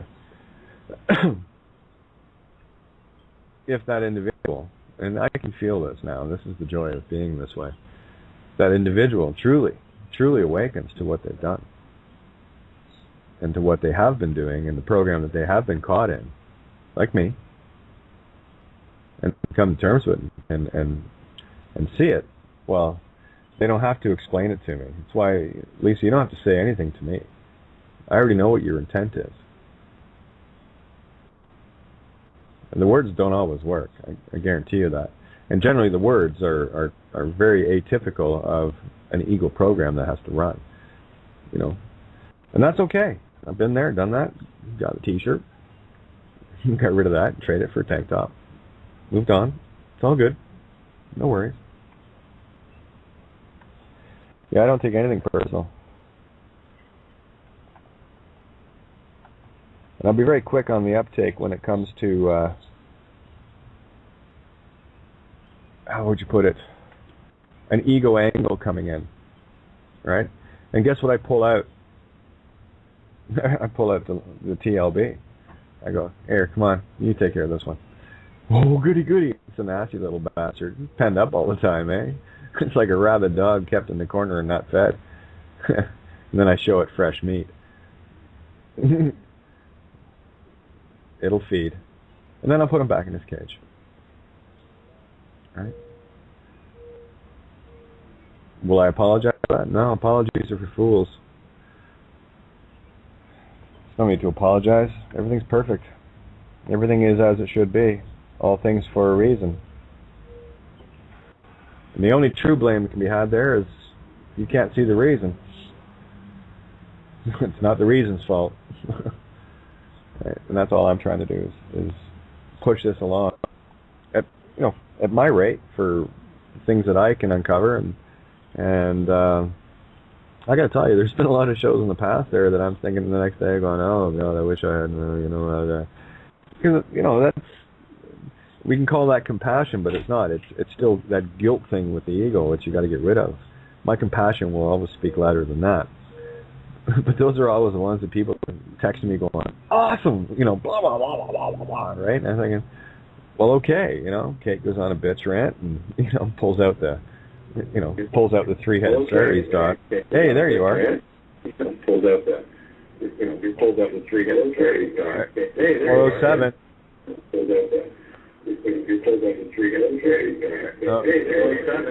We got a loop going on here. Hang on, I'll mute that back up for a sec. Area code 407. You have your hand up, so I opened your mic, and I guess you've got it on the computer. I can hear it running in the background, so I'll let you close the program. I'll try you again. The computer, I can hear it running in the background, so I'll let you close the program. I'll try you again. The computer, I can hear it running in the background, so I'll let you close the program. I'll try you again. Hello. There you are. You'll have to turn the computer off. Hello. There you are. You're right. You'll have to turn the computer off. Okay, I'm going to put him on hold until he gets his computer off, but I just hate that looping thing. It drives me nuts. Right? That's basically what we've been running on Earth, by the way, so there's your allegory. Here we go. Try again. Area code 407. Okay. We all good now? We're all good. Oh, how are you doing? It's Palter, man. Yeah. What's up, bud? How you doing, dude? It's been a while. Oh, I'm doing okay. Man. Every single solitary show, you've just been banging it out. And I just want to tell you, everything you do, I love. Everything. And, well, it's just because it's you. It's your mirror, right? I'm just trying to get the message out to people to give it, right? It's your fault. Just a sec. I got to put Ceres back in his cage. There he goes. Okay, we're good now. Yeah, so what's up in Florida? So what's up with Santos? He's just recovering? Yeah, it looks like he had just, I think, done his first show there, TCR. And, I'll probably talk to him over the next day or so. Who knows, he might even join me Monday night or whatever, but he was still feeling a bit bagged out with, what do you call it? Jet lag. So. Yeah. Holy. Well, that's understandable. Absolutely. The guy's a genius, and he's been through it all. He's being, asked from all around the world to come, and it's beautiful. What a more beautiful thing, Well, exactly. And as I've been saying, I've been waiting for to get him on the air because I want to get him talked so that I can show the mirror. Right? Because when you know someone can paint the perfect canvas, I get to be the perfect mirror. So there you go. That's the allegory. This is how God. Exactly. This is how how they say God works in mysterious ways. Well, people like you and Santos and everybody else, the whole group. We're the ones pointing to those ways. That's all. We're just innocently just going. There it is, the orange thing over there. It's like what's that U.S. comedian, the trucker, the cowboy kind of guy. You know, you're a redneck guy. You know that one? Oh yeah. You know what he's saying there? It's like there's the kid out in the yard looking up, and he's going, airplane, and he's like 37 years old, right? Anyway, that's all we're doing. We're standing in the yard going, airplane, look, you know. Airplane. Well, he didn't use the L. That was the funny part, right? So. Yeah, that's all we can do, and it's. I see how people seem to think you're brutalizing them, but you're doing it in the most beautiful way that they haven't just got yet. They haven't got it, you know. Well, that's the ego, right? You know what I'm beating up, Pulse. You know what I'm doing. Oh man, I love it. You don't come around with baby gloves, you know. Well, no. I walk around with a sledgehammer and I see your TV set and smash it. Ego, aka TV set, right? Done. Well, there's the allegory. Yeah. What's a TV do? It's program. What's your ego do? It's program. You know. Yeah. With a raise of hands, everyone out there, how many people out there think that TV is a nasty programming tool that destroys the lives of people? Right, so hands up. Yeah, okay. It's tuned at 60 hertz to keep you there and watch all the commercials. That's right. Now, how many of you, knowing this, would like me to show up to your place with a sledgehammer and beat the shit out of the TV just for fun? I would love to see that. I'd pay a lot for that. There you go. All right, now we'll take that allegory and we'll turn that into the ego. That little that reptilian program that is transceiving the 60 hertz from the TV sets, the smart meters, the 60 hertz grid electrical, the boxes built all around us, is that if you're not aware of it, you're at complete effect to it, and that's the program running. Right? As soon as you become aware of something, then you're not wearing it anymore. Aware. Right. A-W-E-A-R. But don't give into it so much that you assimilate it into your mind so much. You know what I'm saying? Like, that's affecting me. Oh, this is no. Don't get into that, because if you do, that's when you get sucked in. For me, it is more important to show people the difference, the contrast, to show them where I'm not here to reprogram any egos, and literally, I'm not here even to destroy them. I am here to show people where it is, and once they can see it, then they can put it in the cage and bring it out when they feel like it. It's a handy tool when you know what it is and how to use it. You become cause over it instead of effect to it. Hey, am I still in the call? Oh yeah. Hey, Brian, how are you? I wasn't sure if I dropped off or not. I was just gonna say, I was sitting here listening, and one of the things about this show in particular that is so, I don't know what the word for it is, but it's communicating ideas that you can't really communicate. You know what I mean? It's like things you need to do on your own, in your own space. And I don't know, it's not really even about telling people what to do or anything like that, or it's like I said, it's hard to talk about because it's things that people do in meditation and things like that. So I don't know. I guess that's my point. Yeah, no, you're absolutely right. Good point here, Mike Whitty. See, this is why I click on things. Stay in the now. What does the universe have to show? Here it is. Some people just can't take a bash, and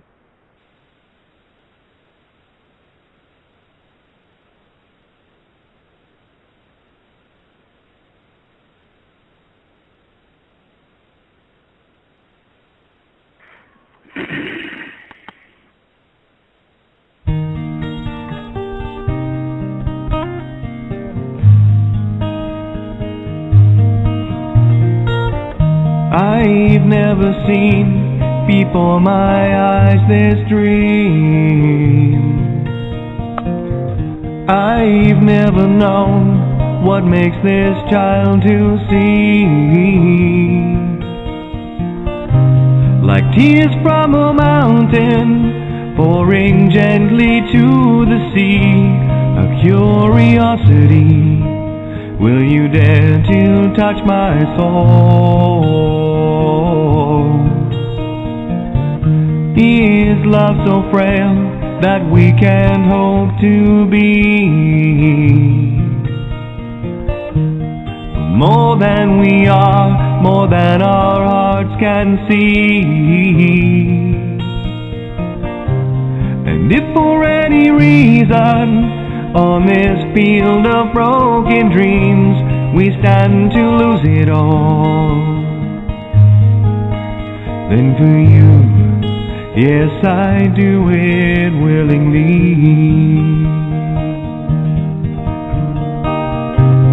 If this is our moment, captured in time, always to sustain, for lost in your eyes I find are the only means to remain. Searching relentlessly, just like a cloud, she chases the rain. We'll stand here firm, 'cause we are an island protected by love on this field of broken dreams.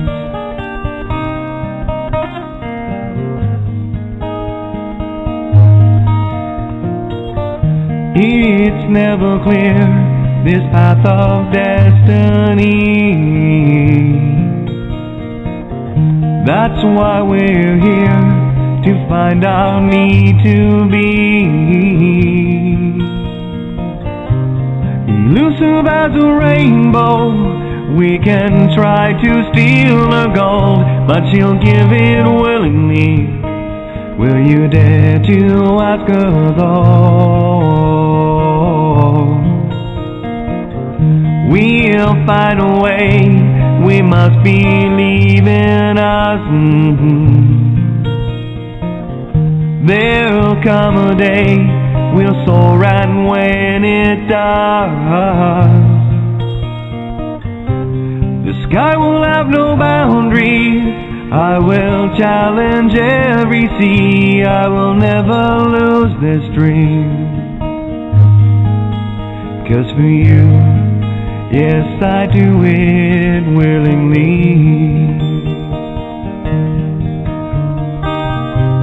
If this is our moment, captured in time, always to sustain,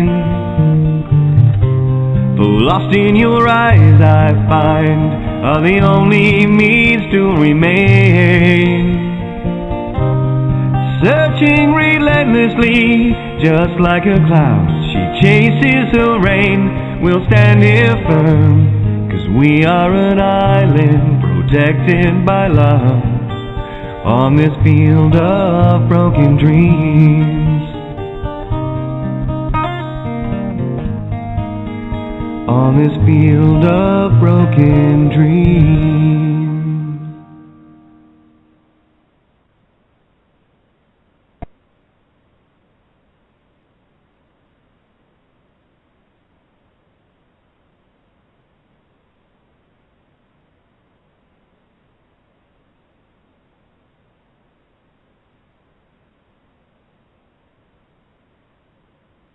You're listening to Critical Mass Radio. Now it's our turn.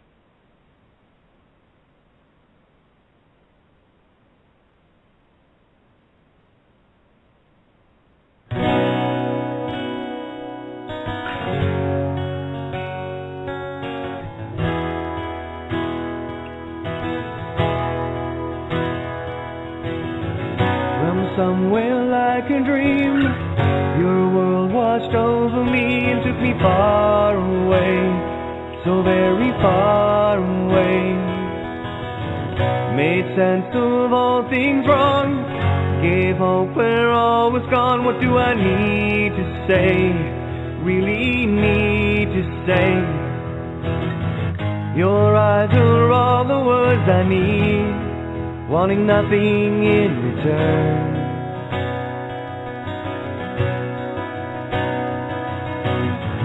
Your love is unconditionally. I have so much to learn. When I hold you in my arms, nothing seems to matter. I'll never let you get so far. Being there is what you do. When my world caved in around me, nothing through the smoke to see.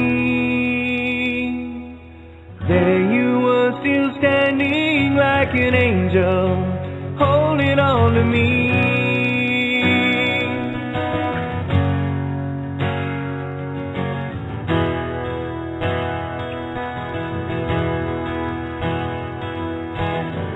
Somehow you pulled me through, turned faith back into truth completely, so completely. Held strong when others ran, gave my heart a place to stand, and you saved me, more than saved me. Your eyes are all the words I need, wanting nothing in return.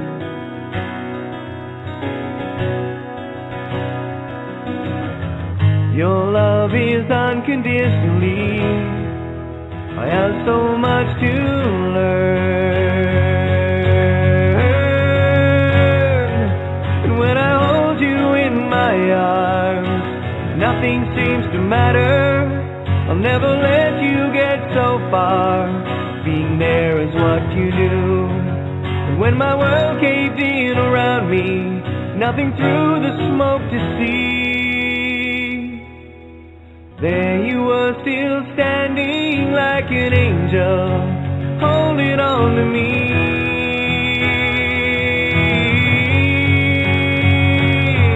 When I hold you in my arms, nothing seems to matter. I'll never let you get so far. Being there is what you do. When my world caved in around me, nothing through the smoke to see.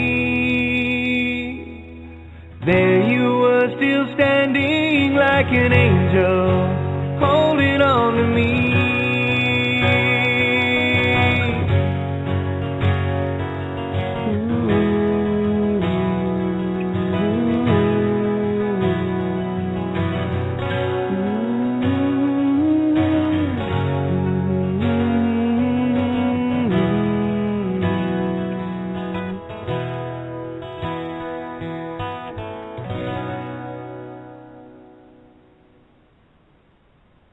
And I think I'm back. Yeah, that was fun. Yeah, the net dropped down here, so I was, at the critical time. So we still got a little more than 9 minutes here, but I'll do the shout outs now because I do think we're going to roll into the rollover. Great big thank you to criticalmassradio.co.uk and Paul, Lisa, and the crew at Critical Mass for all the efforts they do and put in, and what has been created to allow us around perfectly level, perfectly non-pedestal table with no swords to be seen anywhere, where we can just sit and shoot the shit. There will be no potato tossing though. That is a distinct sign of ego, and will not be tolerated. And you will go to the kids' table. It's still at the same level, but it's a little further away, just out of range, if you will. Anyway, so there you go. Oh, it's funny, I was just thinking, Bindi hasn't said anything tonight. So, there she is, one sec. I did hit it, Bindi, give me a sec. There you are, hey Bindi. there. How are you? Hi. We're pretty much doing the same work in the chat room, trying to get everybody programmed, at least, most of all ourselves. And it is like you say, most of it happens instantly while you're doing it. If you listen to yourself, you hear which part of your own multi-programmed program is running. It takes a very discerning ear. You ear. can switch it on or off. Yeah, and it becomes the tool instead of you being one. That's the ego that's in control makes you a tool. It's like trying to show up at the dentist office with a chisel and a sledgehammer. You got tools, but they're not going to work. You're kind of doing the overkill, and you might take a few more teeth out than the one you were after. So what we learn to do is we bring the precision tools to where they need to be, and we leave the rest where they're supposed to be in the shed, and just draw from it that which you need. But you're the one in control. You're the one using it. It's like if someone comes at me with with ego and anger and everything else, one sec, let me grab that bag. Okay, there it is, right back at you. I'll mirror it. And this is what people, for me, this is what a big step for me was, seeing the reactions from other people as my reflection. And vice versa, you see, because everyone gets caught up in the, well, you're just my reflection. Yeah, and you're mine. Absolutely. No. What do you need to look at? Well, I usually realise that 90% that came out of my mouth was ego, and as soon as I realised that, I thought, okay, that didn't hurt. So now looking at the rest closely won't hurt either. Yeah, it takes a bit, and actually, it's like taking a big leap of faith. You jump, you're there. Exactly. The only time that we were without ego was right up to the point where we learned to speak, and we're just kind of observing and being like in the moment, you know. That's why so few will remember being a baby and what have you, because they were perfect great moments, and there was nothing binding you to it, you know. It was just creation and being. There wasn't anything there. So, well, it's a little tough being in a tiny meat stick that can't defend itself, et cetera, et cetera, et cetera. But, you know, you're the closest to source at that point. You just came in from Soulville, you know. So, and again, where I come across as you know, ego will see me as harsh, because ego is all of the emotions. They're the only things that will stop you.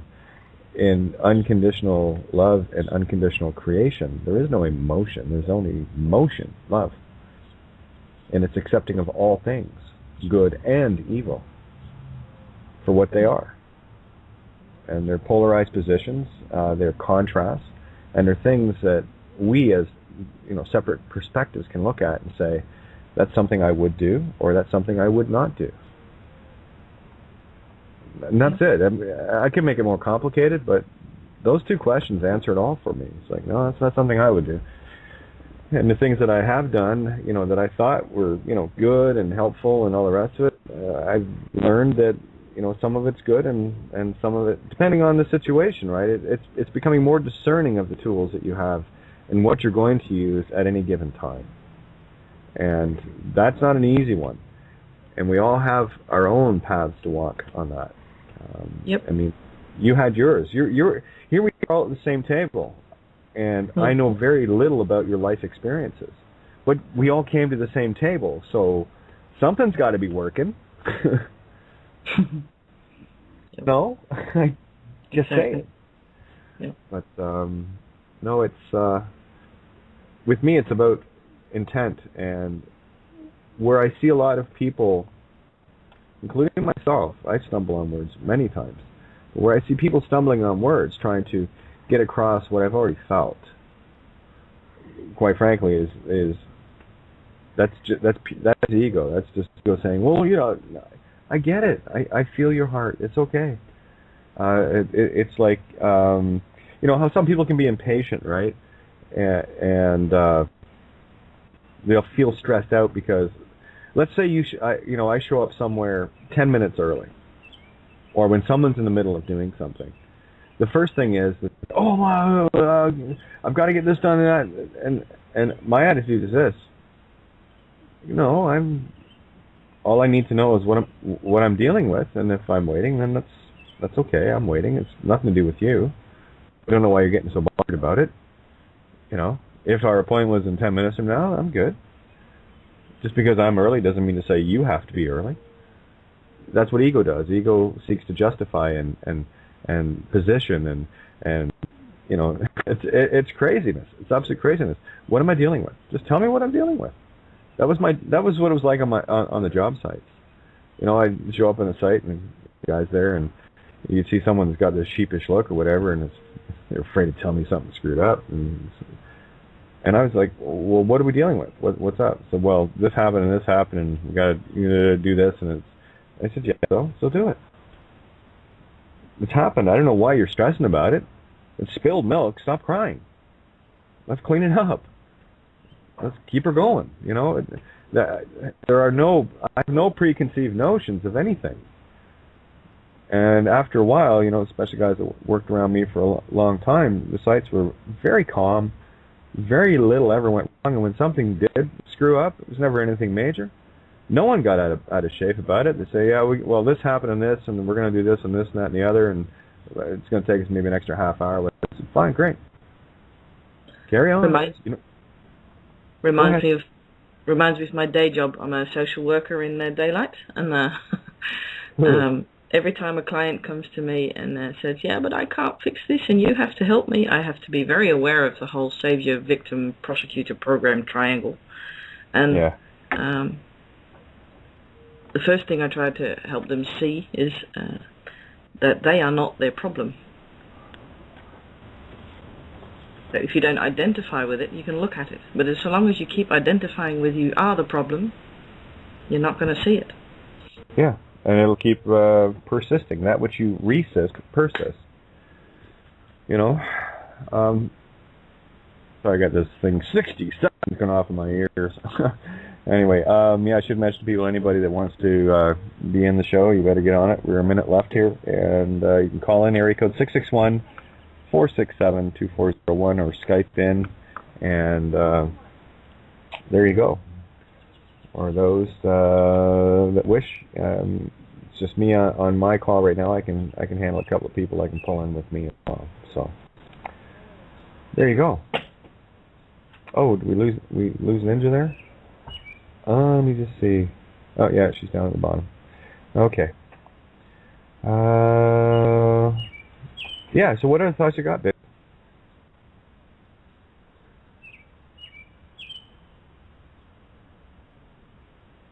Oh, did I lose everybody again? No, that's still up. Still here. Oh, okay, there you are. Yeah, so what else? What else you got? Hang on. There's just something going wrong with this Skype thing here. Just a sec. Oh. Mute out for a minute. Yeah, no worries. Wait, we're in the record section now anyway, so if I get bumped, we lose the show, but at the point we lose that, but yeah, getting back to what you were talking about earlier, Lisa, in as much as compassion says, help all, I totally agree. And the only way you can do that is by helping self. And in that process, you're helping all anyway. And people will, I don't know, remember at school there was always a couple of kids that were lagging behind, they just weren't the teacher was always, hey, come on, try to keep up with the rest of the class. If the whole class was told to stop and slow down and wait, it would take that much longer for all. So there's always a couple of kids in the class that always ran ahead too. And the teachers go, hey, slow down, so there's that whole push me, pull you llama, the doll eye llama effect going on. So, dollar llama. Yeah, I saw that, the dollar llama, right? Good post, Benny. That was funny. Yes, you make me giggle on that one. Yeah. So this is not about trying to separate ourselves from others and being holier than thou. Quite the opposite, actually. And it's a razor mirror to look into. The truth of the matter for me is this. I'm working on me as hard and as fast as I possibly can. I am working on my own to fix me, because I know but one shall awaken, all are. That's how it works. That's why the elites are so terrified. It only takes one of us. So they've had a lot of programs around for a very, very long time, and they are absolutely shitting themselves right now, because they know we're there.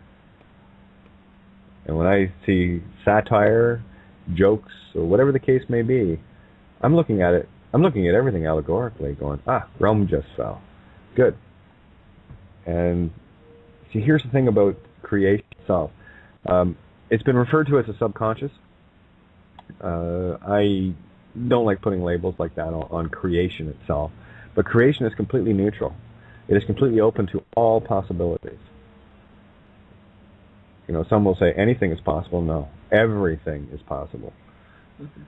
You know, what was the quote on my Facebook today? It was impossible. It was only impossible until somebody did it. Yep. Right. It was impossible to go to the moon. It was impossible to do this. With, you know, and all these other silly little things that we say are impossible. I mean, hell, back in late 1800s, they were saying it was impossible to fly with heavier than air craft. You know, and well, I guess the Wright brothers, using the right hemisphere, got a bit more creative than they were expecting and got one off the ground. What? You know, so it's all there, allegory, right? So when I see large feet crushing pyramids, yeah, absolutely. That tells me that's exactly what needs to happen. And there was talk about that, I think about a year ago, or not even that long ago, that they were talking about bulldozing the pyramids, and of course, public outcry, no, no, and I'm thinking, sorry, yeah, take them down. They're an eyesore. Been messing up the horizon for, millennia. Time to, you know, maybe irrigate that entire region and turn it back into the lush, green, beautiful part of the world that it was. It's a boring road sign by now anyway. A triangle. Yeah. Bought the T-shirt, gave it back. Well, yeah. I don't know what the yield signs are where you are, but of course the yield sign here is an upside-down triangle. Same shit. Right? Right, Yep. And of course the stop sign is the octagon. Yep. Octagon. Yeah. Oh God, yeah.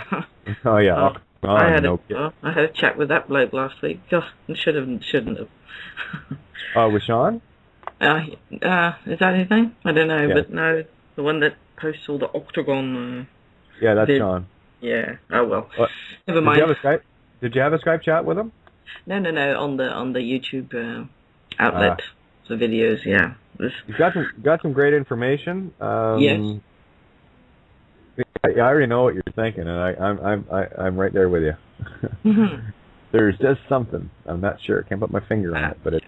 Well, I put my finger on the dollar immediately. It's a big homophobe behind the whole shit. So. I already saw that. I dropped it like it was hot. Yeah, it's just that's one of the reasons why I tagged him on Skype, and I thought, well, no, chances of him actually accepting this once he figures out that Kate of Gaia is transgendered, there might not be. See. No, but that's another program. No. Yep. Let's skip that one. Drop it. Don't need it. Yeah. No, the one what I was going to say before Skype started doing strange things on my computer, or it's my computer that's doing strange things to Skype. Haven't figured it out yet, but the tool I like to use, which is natural to me, is lyrics of songs. And I posted one on Skype a few minutes ago. I'm Not the Doctor by Alanis Morissette. Oh yeah. That so helped me stay out of the drama triangle, because I'm very prone to it. Scorpio, unbalanced, will save you and then sting you if you won't let yourself be saved. So I know that part. I've been dealing with it a long time, but that lyrics help me. They're like a reprogram on the hardwire. I keep hearing her singing and thinking, hang on, I'm hearing this song now. Where's the triangle? Which part am I playing? Get out. Uh-huh. They're like new road signs in my brain. Every time I hear a significant lyric, wake up. Yeah, that works for me. It doesn't have to work for everybody, but well, the phonic thing, I thought it was a good tip. It's a good tool. Once you get out of the visual spells, now you've got the two monkeys. Now we're at the third one where we're now speaking. Ask and ye shall receive. So to run it past again, I have the eyes to see and the ears to hear. Universe, what is it that I need to see and hear? Show me the way. And then stay in that moment and watch what happens around you. Things that you didn't quite notice as relevant before suddenly become relevant. It's pretty cool.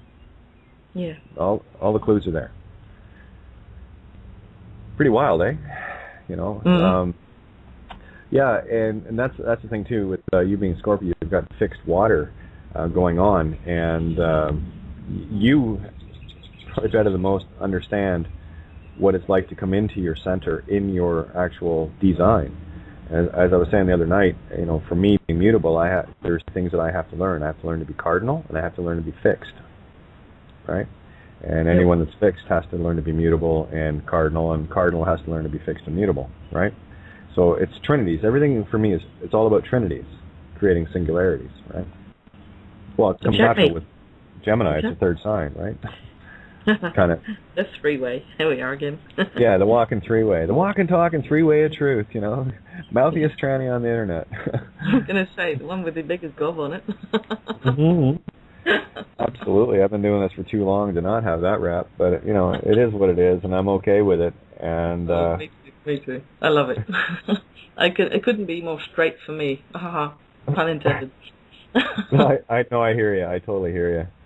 Yeah, I can. I'm sorry, Ninja just tagged me. I can bring Nav in here one sec, if I can find him. Yeah, and thanks again, everybody. Like, you've made my Skype a mess with how many people tagged me yesterday. I've got to go so far down. I'll just do a search. Bloody hell. That's the thing. I got to search people now. There we go. And bring Nav in. I think he got bumped. He normally calls in. Because I did see him on the board. There we go. I think I have him in the call now, Ninj. Okay. And that was good. There we go. We're good? John, I have you, okay? Just letting you know.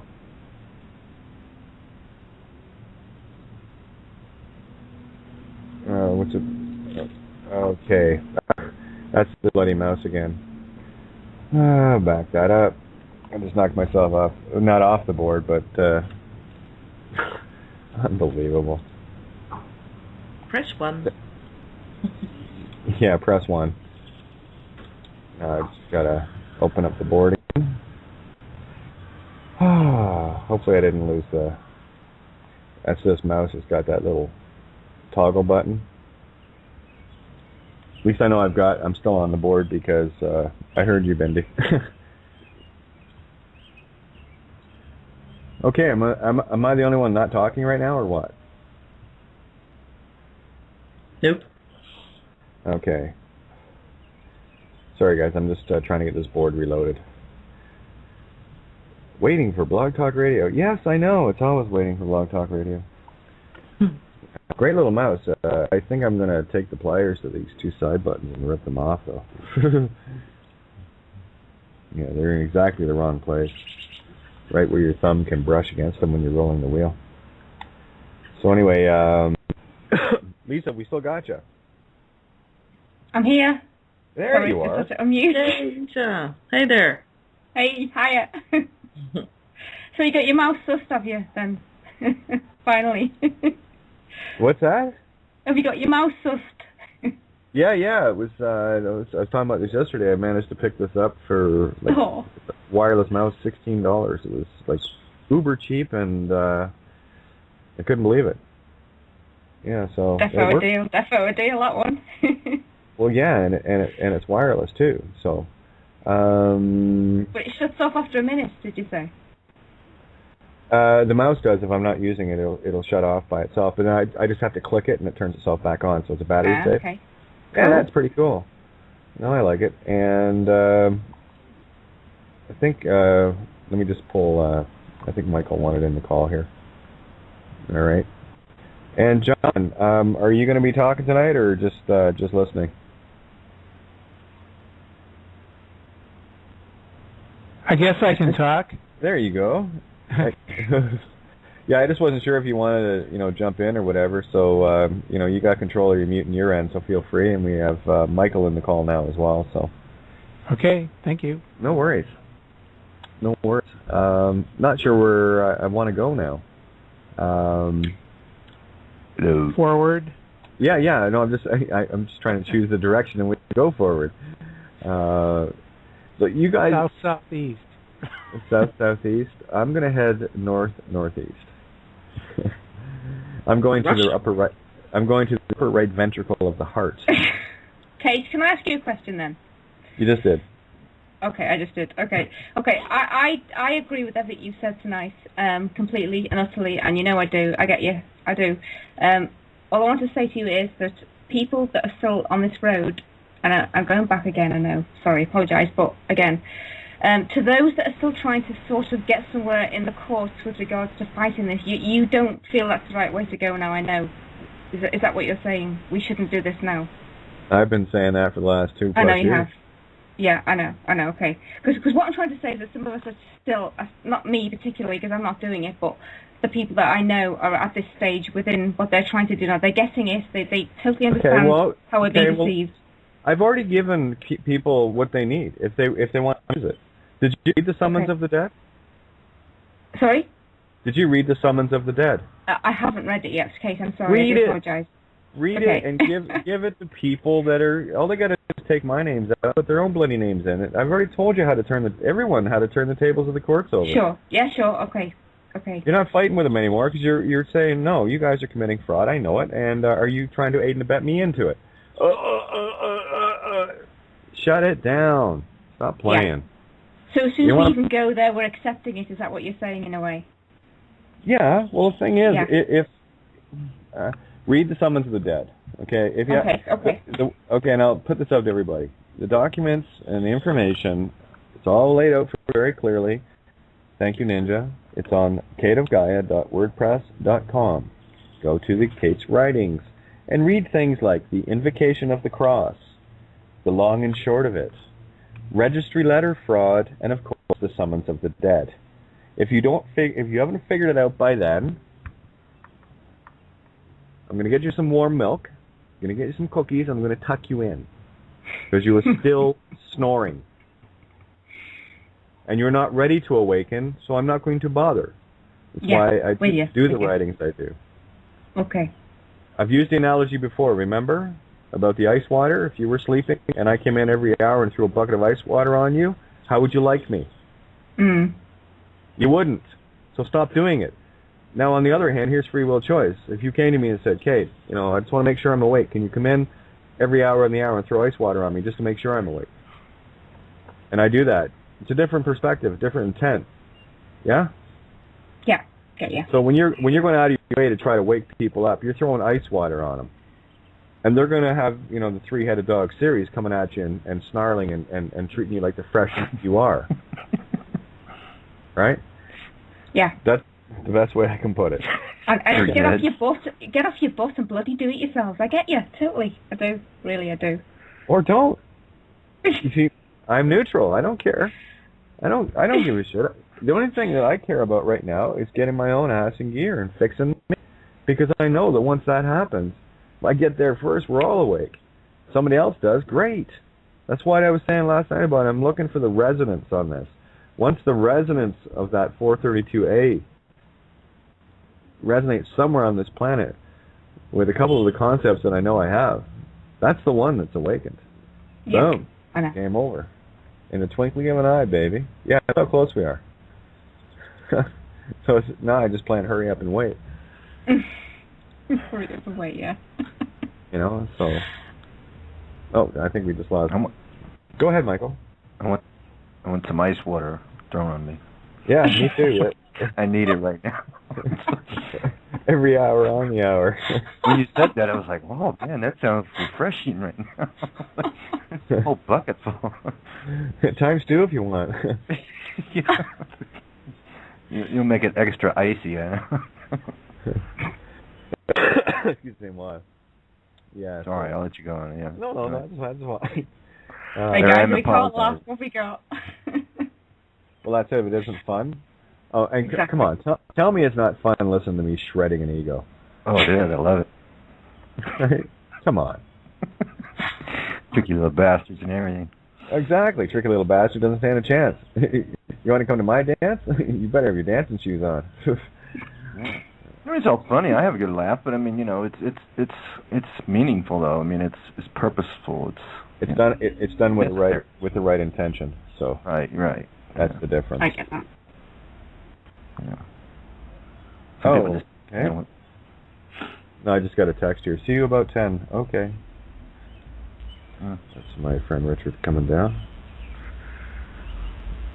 That's weird. Anyway, yeah, good to see him. I haven't seen him in a while. Anyway, yeah, so, and that's how, if we start playing it like the game that it is, and we stop taking it so utterly seriously, we will start to see the allegories and the joke that this illusion is. Seriously, look at these guys that are trapped in their robes and they think they're all powerful. And they're walking around, I've got the new, navigator, I've got the Beamer and all the rest of it. And then one day they go, and someone else gets their Beamer and their navigator and their house and starts, shagging their wife or husband, right? So what have you got? The only thing you have is your reality. The only thing you have are your good deeds or your bad deeds. Those are your choices. That's the only thing you're taking with you. You're either taking, I call them karma coins. You're either taking a bag full of beautiful, shiny, cleaned off karma coins, or you're taking a bag of rusty old ones that you're going to have to come back and clean anyway. So get busy, clean your coins. That's you. Clean yourself. Get within. Get the garbage out. And, here's a few hints for people with ego, all right? How to deal with it, how to spot it. It's more important to spot it. Once you know what it is, it's easy to control. The hard thing is to see it. It's the thing that makes you defensive. It's the thing that makes you justify. It's the thing that creates hope. It's the thing that creates doubt. It's the thing that creates all sorts of reactive emotions. How does everyone like dealing with someone that's being totally irrational and emotional in an argument? Go ahead, tell me, who enjoys that?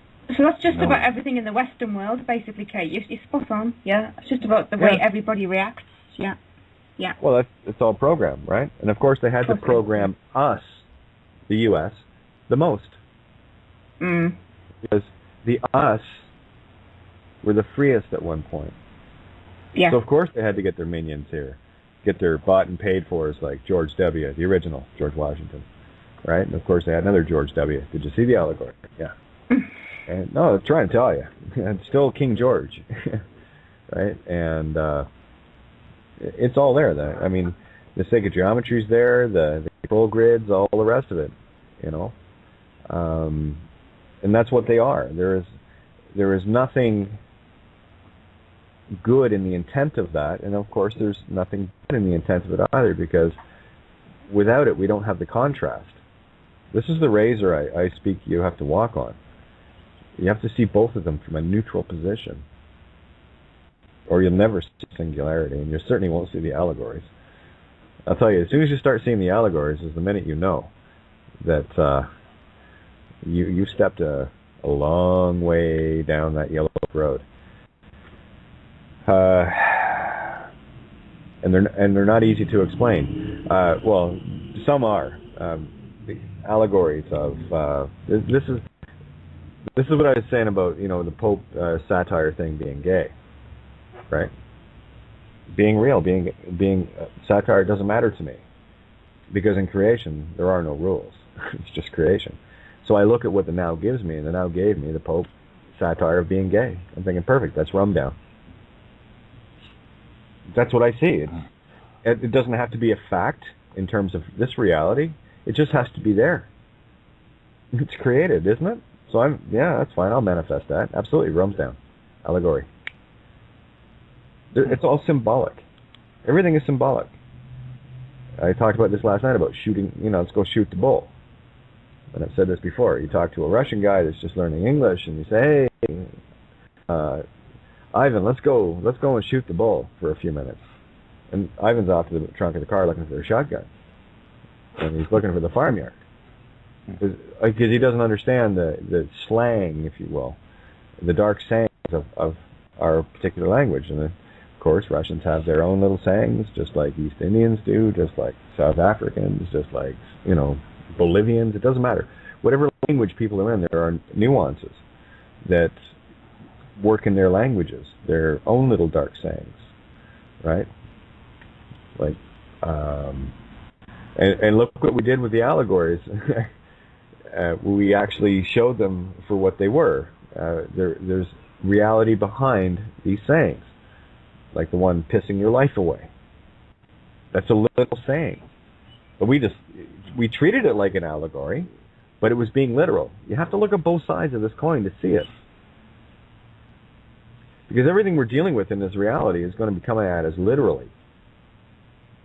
It's there. It's the movie. It's like when you're watching a movie. The movie is literally on the screen. But the story, that's different. That's now allegorical. What are you seeing past the screen? Like the Wizard of Oz. I've went over many allegories within the Wizard of Oz. The correlations. Oh yeah. Okay. Oh yeah. I'm still confused by some of them. I don't Oh, okay. know a lot about the Oz. What was the Scarecrow? Does that have any kind of... Oh, the straw man. Yeah. Oh, yeah. Yeah, there's the one scene, I'll just do this one quickly. This is, for me, the best one in the whole movie. The clearest one. I wouldn't say it's the best, but it's the clearest one. Where the Wicked Witch, just before, Dorothy and the crew are all trapped in the tower after they're trying to escape. They got guards on each side of them, and the witch is there, and she looks at Dorothy and says, the last to go will see the first three go before her. Right? I'm thinking, okay, well, Dorothy's going to be the last to go. So what has to go before her? Well, the straw man. There's the mindless one.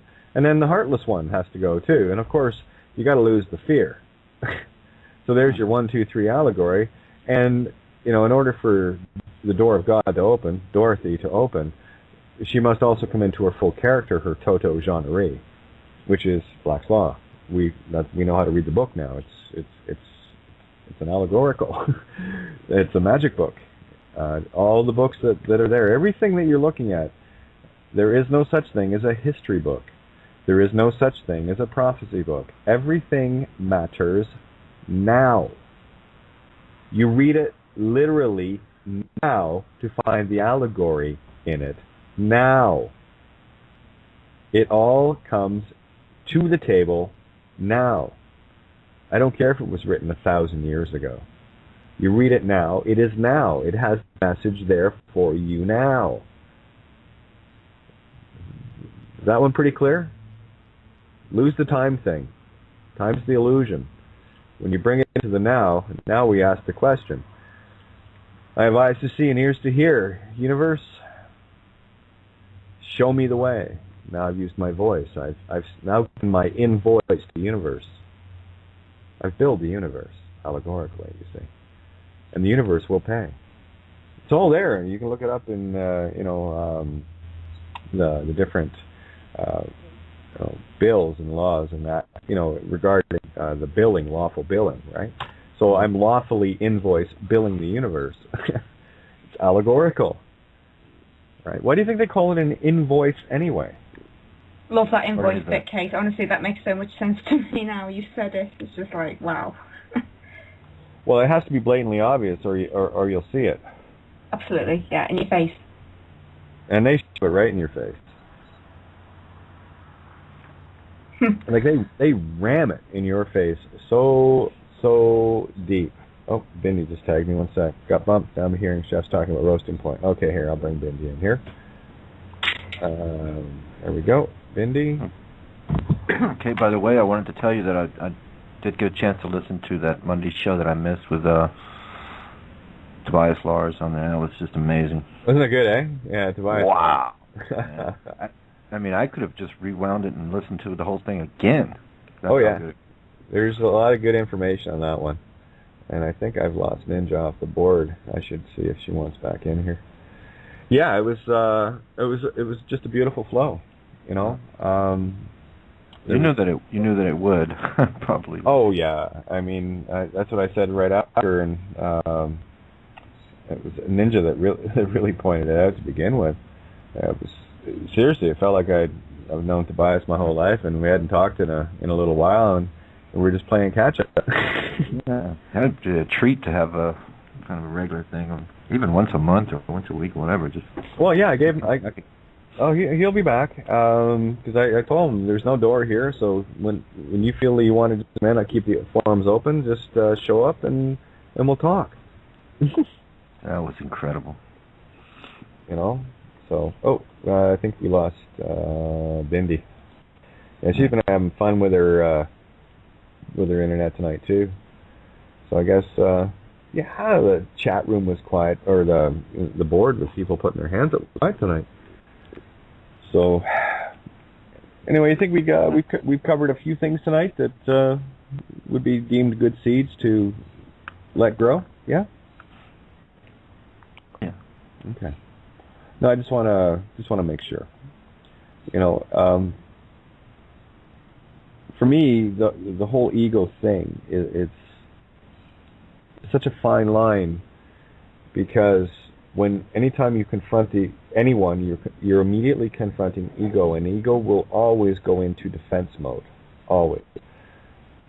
So it takes a fair bit of hacking and cutting to excise that program from people, because they are caught in the illusion that it is them. And when you say something that may not be perceived as gentle, you hurt the ego's feelings. Good. Because now you can see it. Anything that is reactionary is ego. Silence. I know when mine's out. I know when my ego comes out. I mean, I'm aware of it. But sitting back sometimes listening to you talk to others, that when their ego comes out, I don't think they really understand when it does, Yeah. The ego comes out, puts his hand over their mouths, I got this one. Don't just let me, I'll handle it. I'll screw it up. Yeah, and it's like they don't know. It's like, Yeah. Don't worry, boss. Can I Yeah, go ahead. I was going to say, don't worry, boss. Sorry. I got this one. I'll screw it up for us. Go ahead, Lisa. Sorry.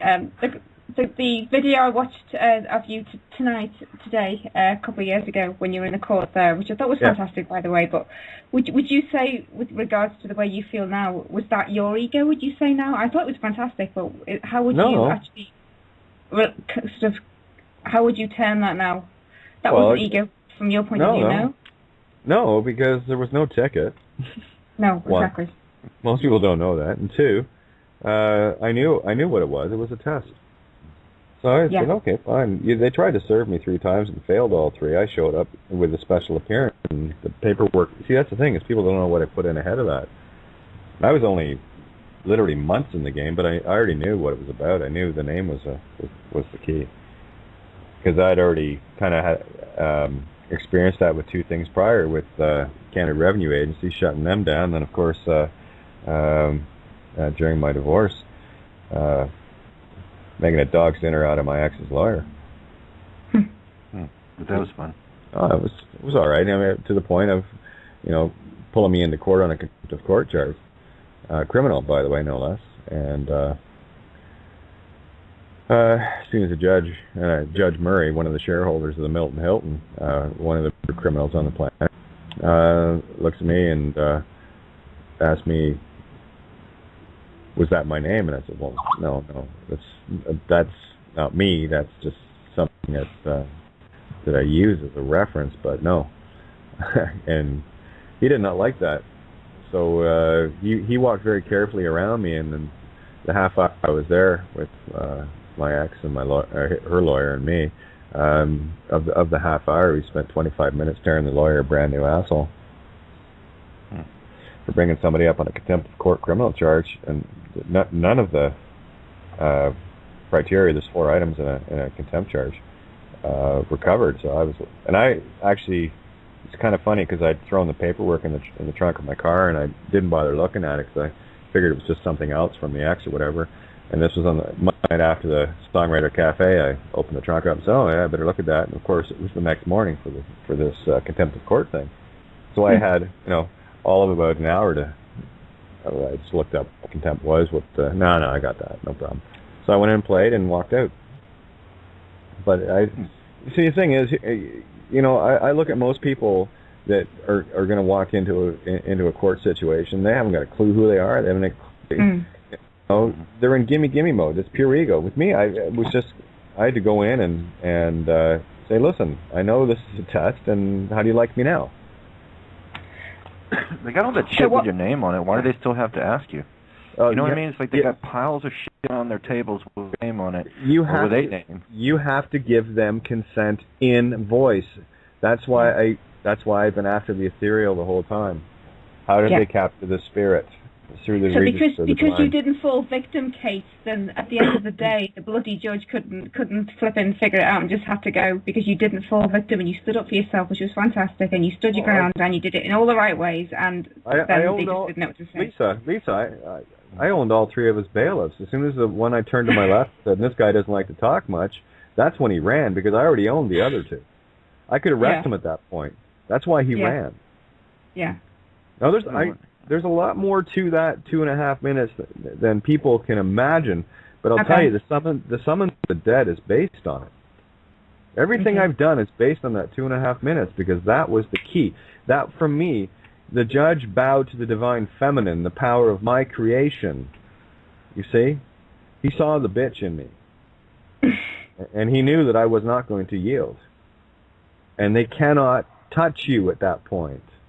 Yeah, there's no place to put you. It's like they don't have a, it's like, what do they do? What do speaking for them, what do we do with this?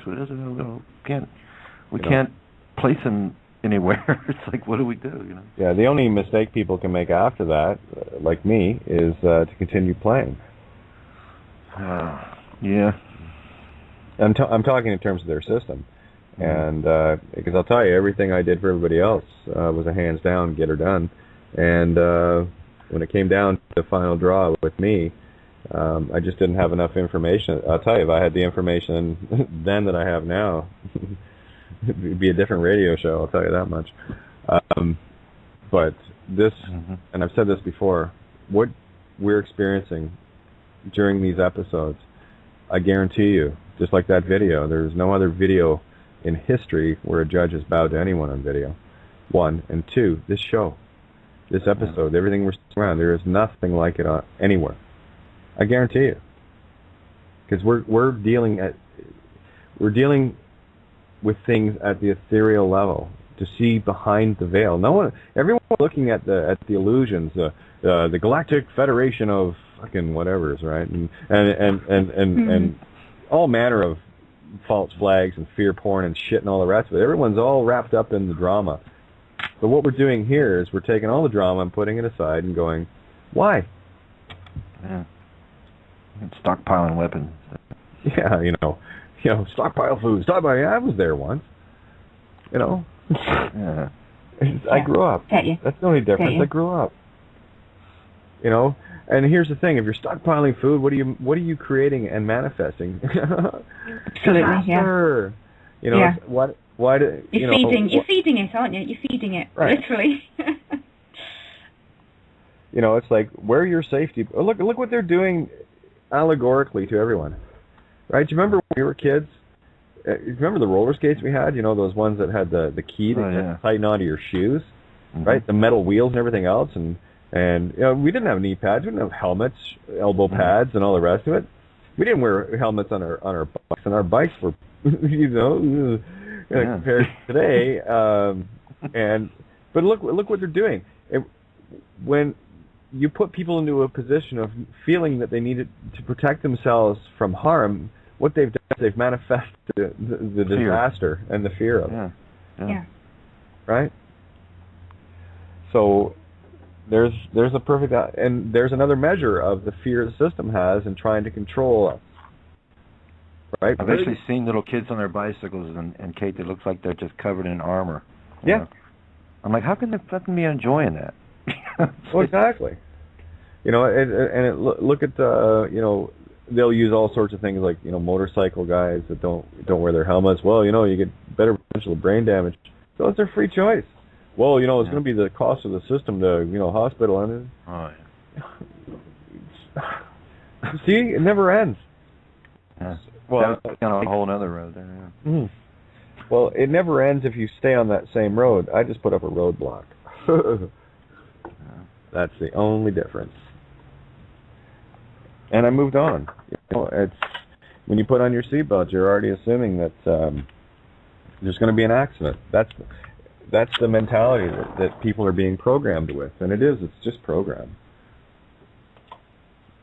It is. And I'll tell you, I put it on only for the fact of it's the program of others that need to see it. That's fine. There you go. It doesn't mean shit to me. I don't even notice it. But again, it's my intent. That's the thing that changes. Before it was they talk about wear your seatbelt, because listen, there's been many people killed because they were wearing their seatbelt. They weren't thrown clear. Exactly. I went to pick up a few of those when on scene. So belt killed them. Yeah, instantly. Well, hey, if you want to talk about serious damage by seatbelts, talk to Princess Di. Yeah. She lived up to her name, didn't she? Mm-hmm. Just another allegory. It's all there if you can see it. And like I said, the only questions now for me are what I have eyes to see and ears to hear. What is it I need to see and hear, universe? Show me the way. Now I've created my time. I've created my creation. Because everything that comes at me now is coming at me with a purpose. And I'm looking for it. I have my eyes wide open and my ears wide open. Everything matters. Yeah, I always said, Kate, that you're just at that level, and not a pedestal type thing. I know. Just, it's I don't know. It's where I am, and I am you. You see, here's the thing. Yeah, and this one is so difficult.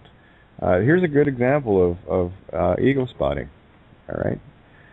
If you feel a need at any given time to elevate or lower anyone around you, it's ego. Yeah. Only perfection in creation is at 0 point. And the more you can hold the 0 point, the better off you're going to be. You're going to be able to download. You're going to be able to find some silence, find some space for yourself. Instead of being so busy wrapped up with little after chatter all the time, got to do this, got to do laundry, got to do that, got to do the other. And it's like physical, everything's physical. Well said. Yeah. It's like you think a book on how, like a book on maybe a book on how to. It won't be time. I don't know. There won't be enough time. Yeah. This game is that close. There won't be enough time. And I'll tell you, I've sat down. I've written 2 books. And actually Prometheus Bled, I've got to get those files over to Ninja. It's relevant reading, but it's again a lot of these essays over last summer, heavy downloads. It was like crazy downloads, but I was sleeping on the ground. Close download, ground out all the time. So that's why I make the effort every night to take a walk down and get the feet better and just zone out.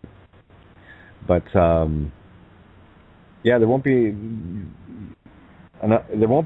time for it because everything is happening.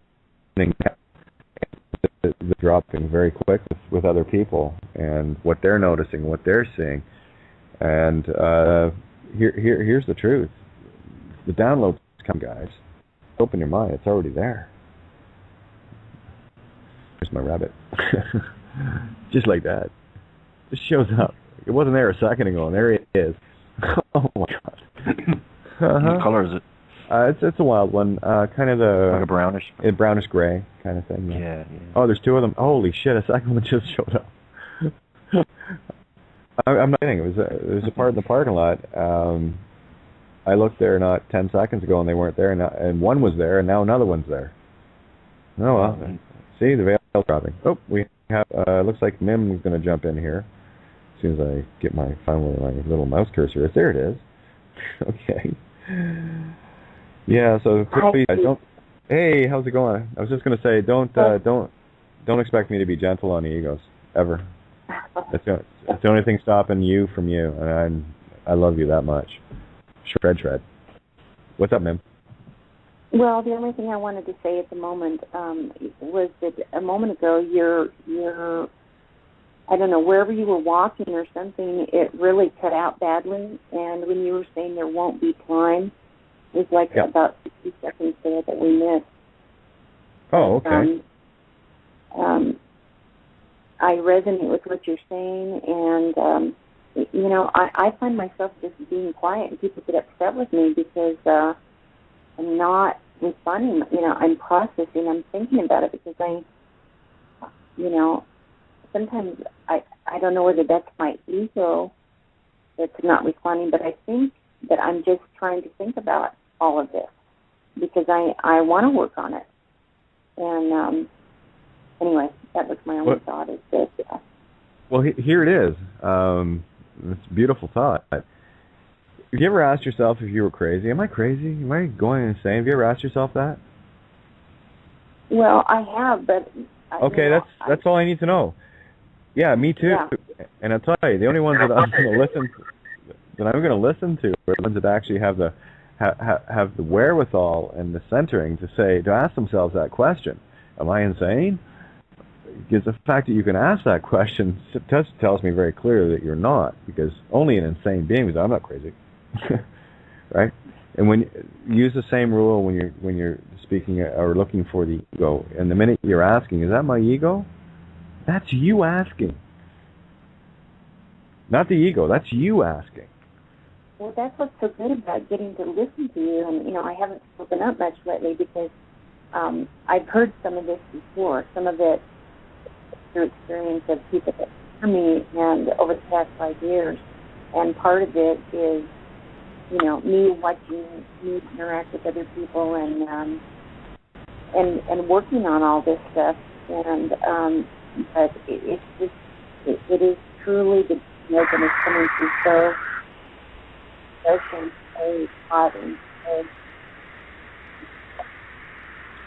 Nope.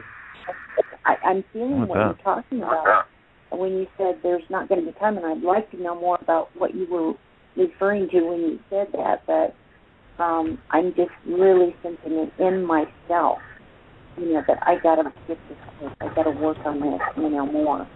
And yet on the other hand, it's like, okay, I'm laying down, I'm resting, and it's like, I'm at total peace with knowing that there's as much time as I need also. I'll just leave it at that. And, yeah, I was going to say,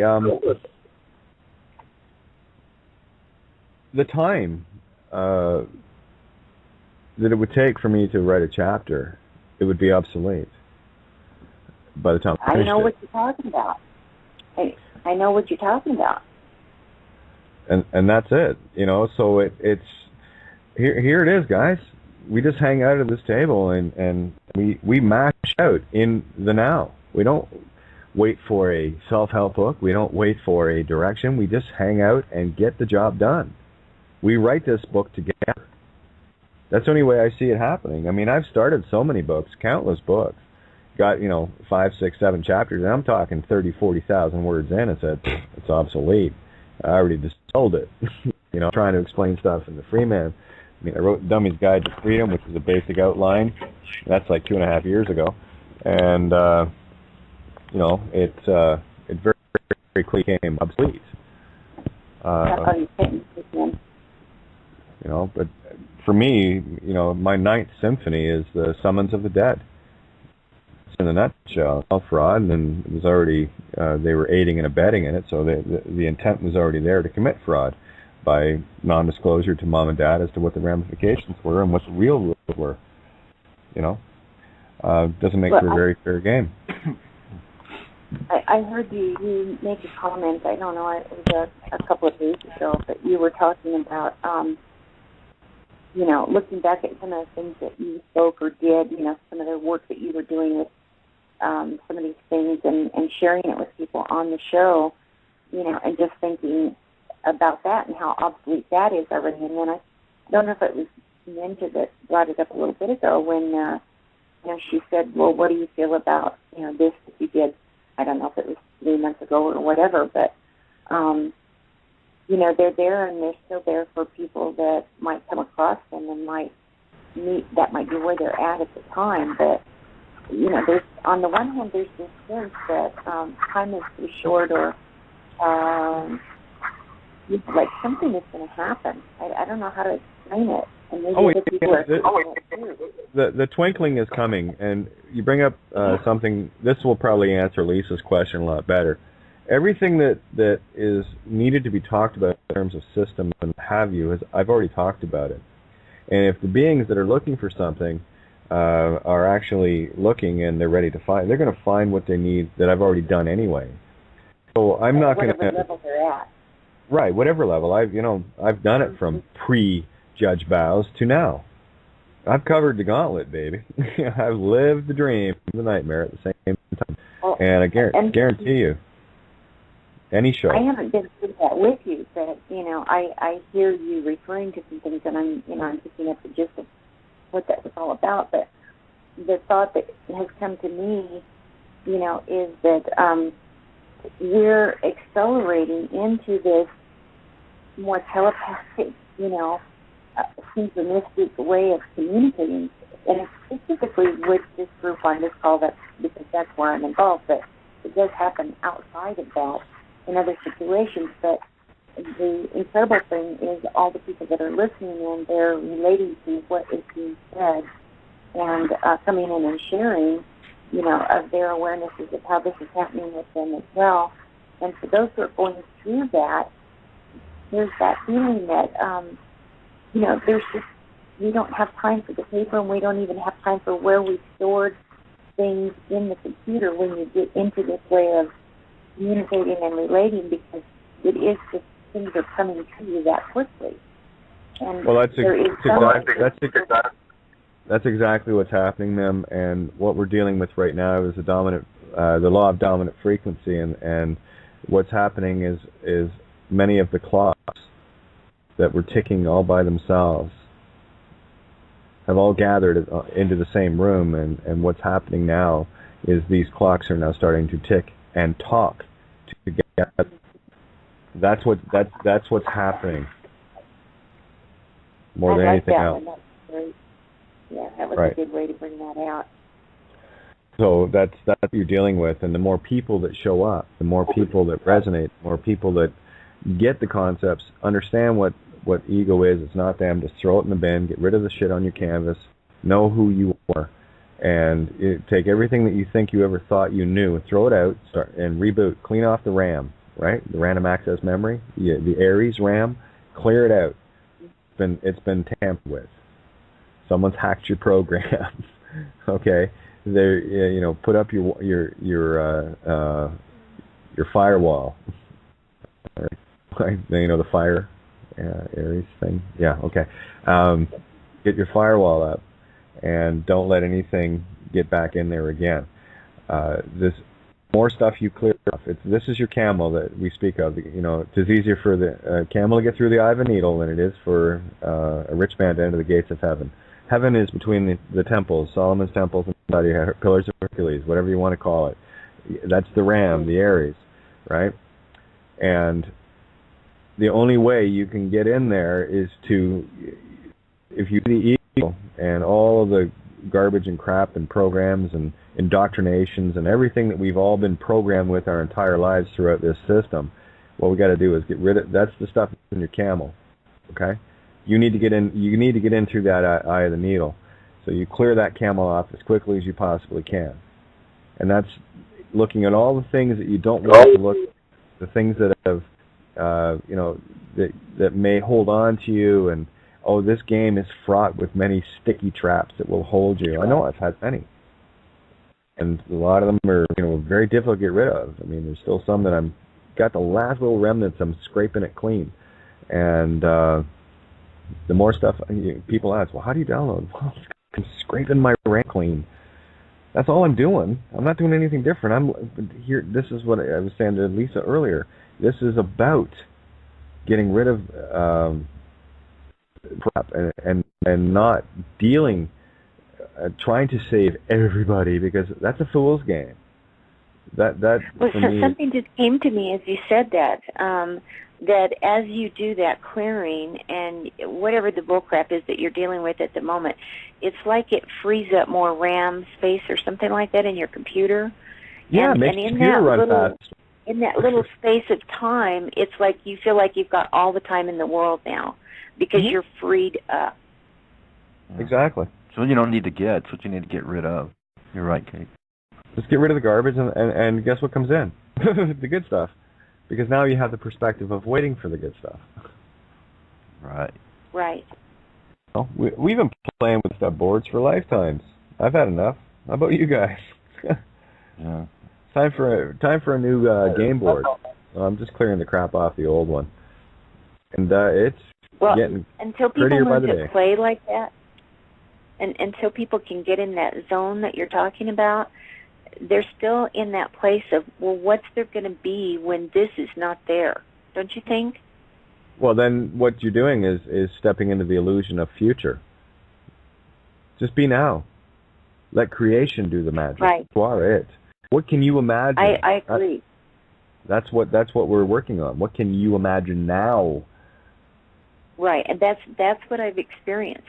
But I know that in those moments when people are dealing with something that's really in their face, and it's, they can't get past that. Well, what would things be if it wasn't this? And here's the catch too, hon. Okay, this is the part that everyone seems to be overlooking. You're trying to plan things with what you see around you. That's still programmed. We cannot. Exactly. And I know you're not, when you're saying you, I know you're not just talking to me, you're talking to everyone. Yes, exactly. And me. This is an old building. We need to tear the whole building down. We can't, I'm going to take this and we'll keep the frame. No, we tear it down. I'm a general contractor. I'm not going to start a site until I know the old one's cleared. Once we crash the system, once we crash the whole illusion of what it is, and people suddenly go, ooh, now it's our turn. Okay? That's it. And we cannot get caught up in the illusions of what we see around us existing right now, because what we start doing is start trying to plan within those paradigms. You cannot just lose it. Be now. Let it be. Let it go. And it is a very childlike place of play. Mm-hmm. And people still think that they're going to be having to work at things, and that's this beautiful difference of what being in this place you're talking about is like versus when we're in that ego and when we're in that fear mode in the programming. Well, who says you need a planet to live on? No, your reality right now. And that's just it. When you get into that play and that childlike mentality and that theta while you're awake, there is, it's such an expanded way. There's no locality. It's like being in a dream. I mean, you could literally pinch yourself while you're awake and going, is this really real? But it really is. Well, that's good shit for daydreaming. They don't want the potential of something getting in the way of their creation, especially right in the heart of their programming centers. It's one of the reasons why, a lot of beings like myself and others, they don't want to be having their dumbass deputy dog donuts, talking to us, because that's program breaking. That messes them up, right? Because even when you're dealing with low IQs, they still have a tendency of going, huh? What? Really? They still have the ability to question, right? So, but we're down to about 3 minutes here, guys. I want to end this. Enjoyed the show, Kate. Oh yeah, it was good, and Lisa brought up a lot of beautiful things, and it was great to watch the mirror of Andy and Lisa, back to back. It was beautiful contrast.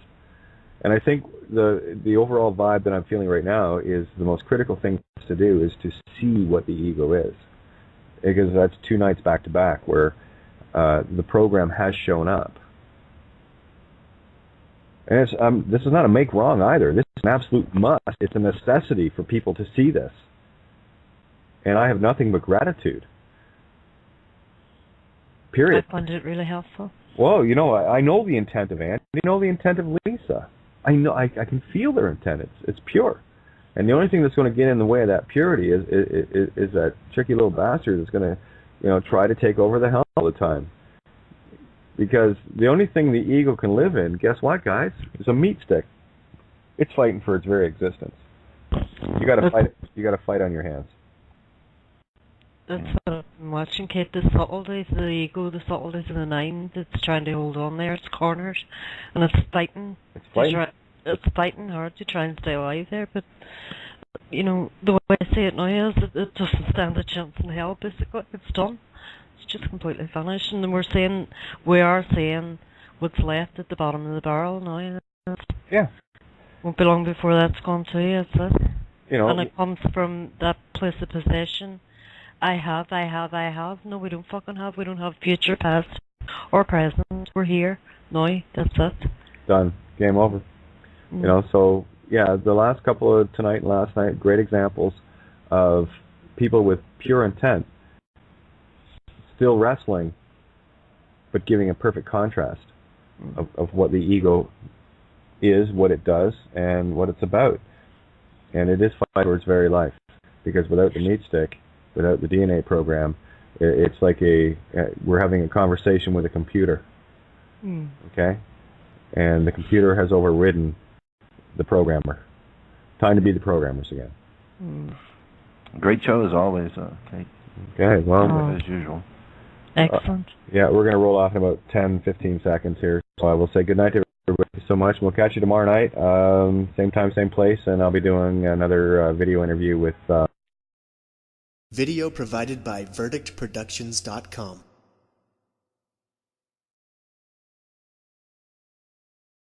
Are everywhere.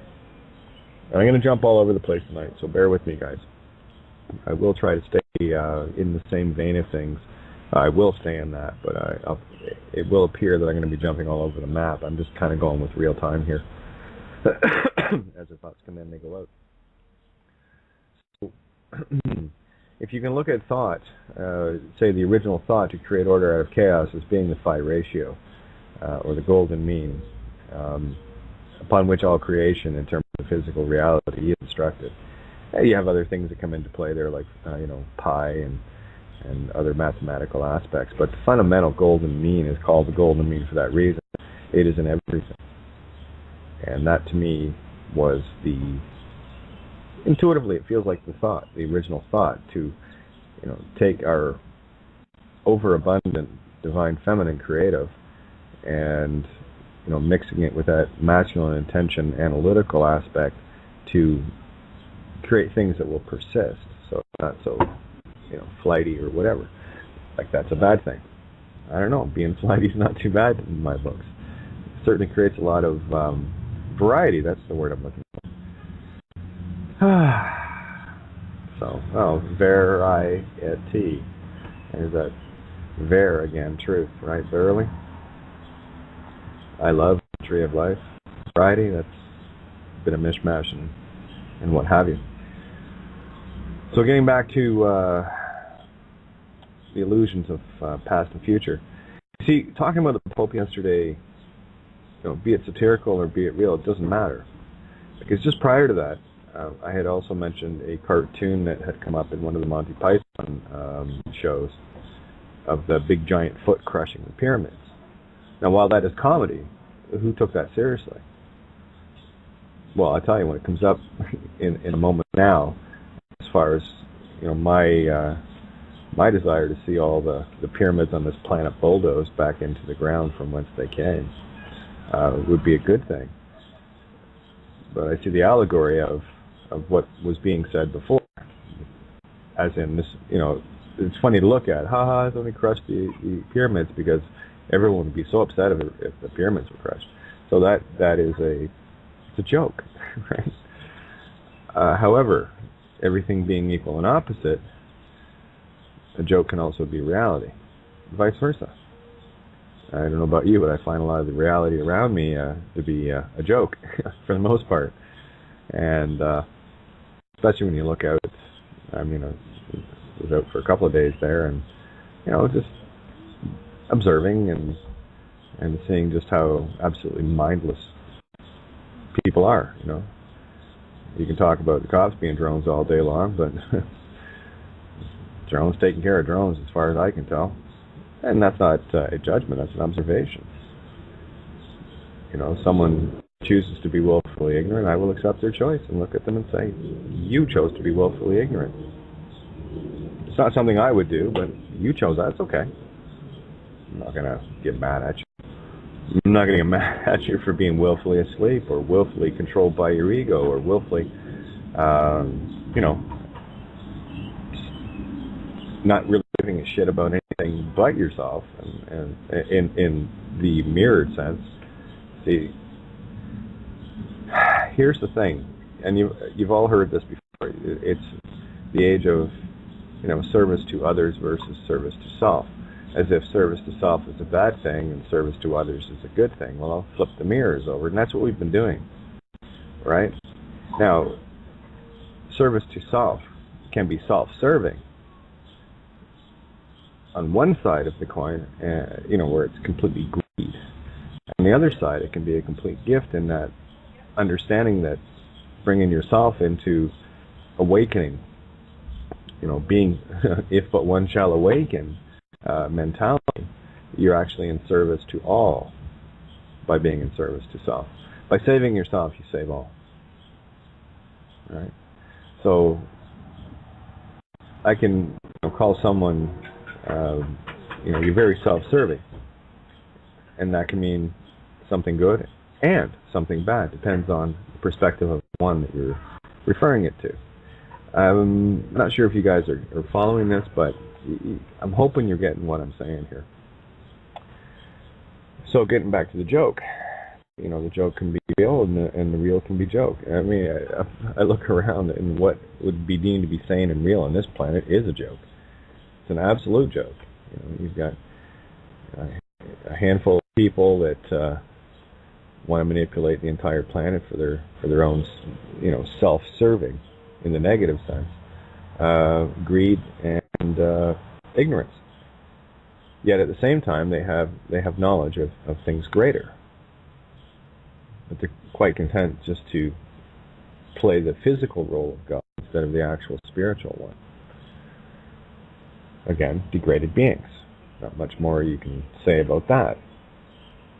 And then, of course, you have their little minions walking around thinking they're doing something good for all the people, when in fact all they're doing is protecting these parasites. And that's all they are, the vampires and parasites. Certainly not something I would do. Excuse me. So, and most of these people that do it don't have a clue.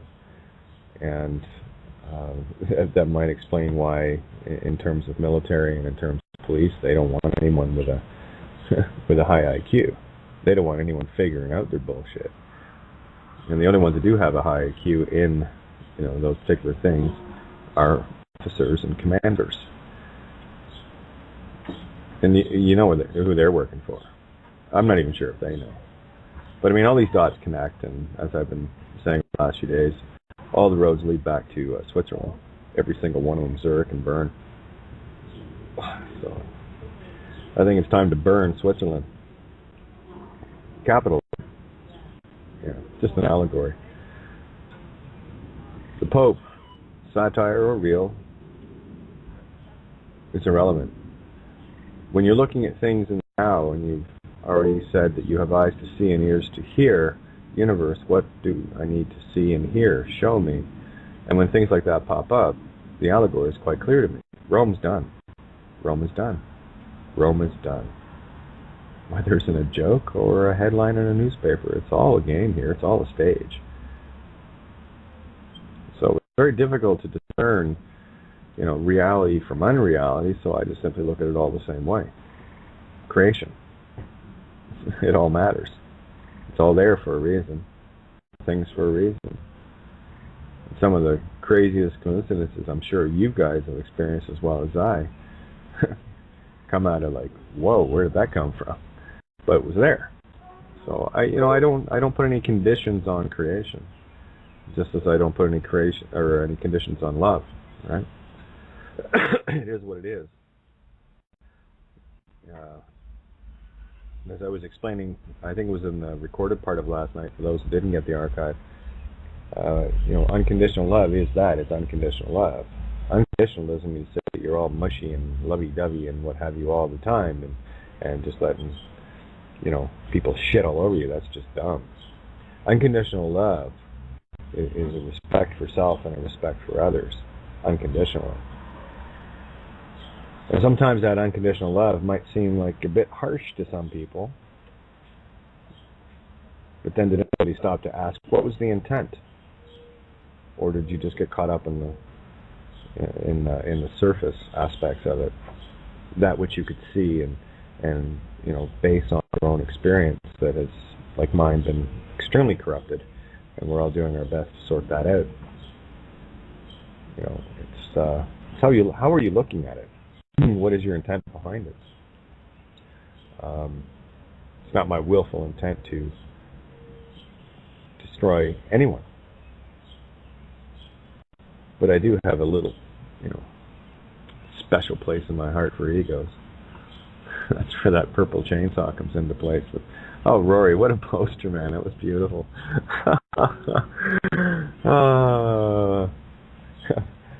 Yeah, purple vibrating unicorn chainsaw. That was something. Man, I don't know where you pulled this together, but you put together these beautiful beautiful posters.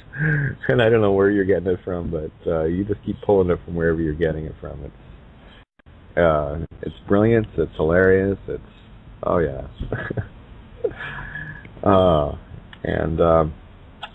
it's interesting, a couple of red pairs of shoes showed up today online. One just before I came on the air here. And of course the red shoes being Dorothy's, right? Click, click, click. And someone had posted on my Facebook earlier today the message that Glenda had shared. So let me see if I can bring that up. Another picture of, the red shoes. And just checking on Skype here to see who's tagging in here.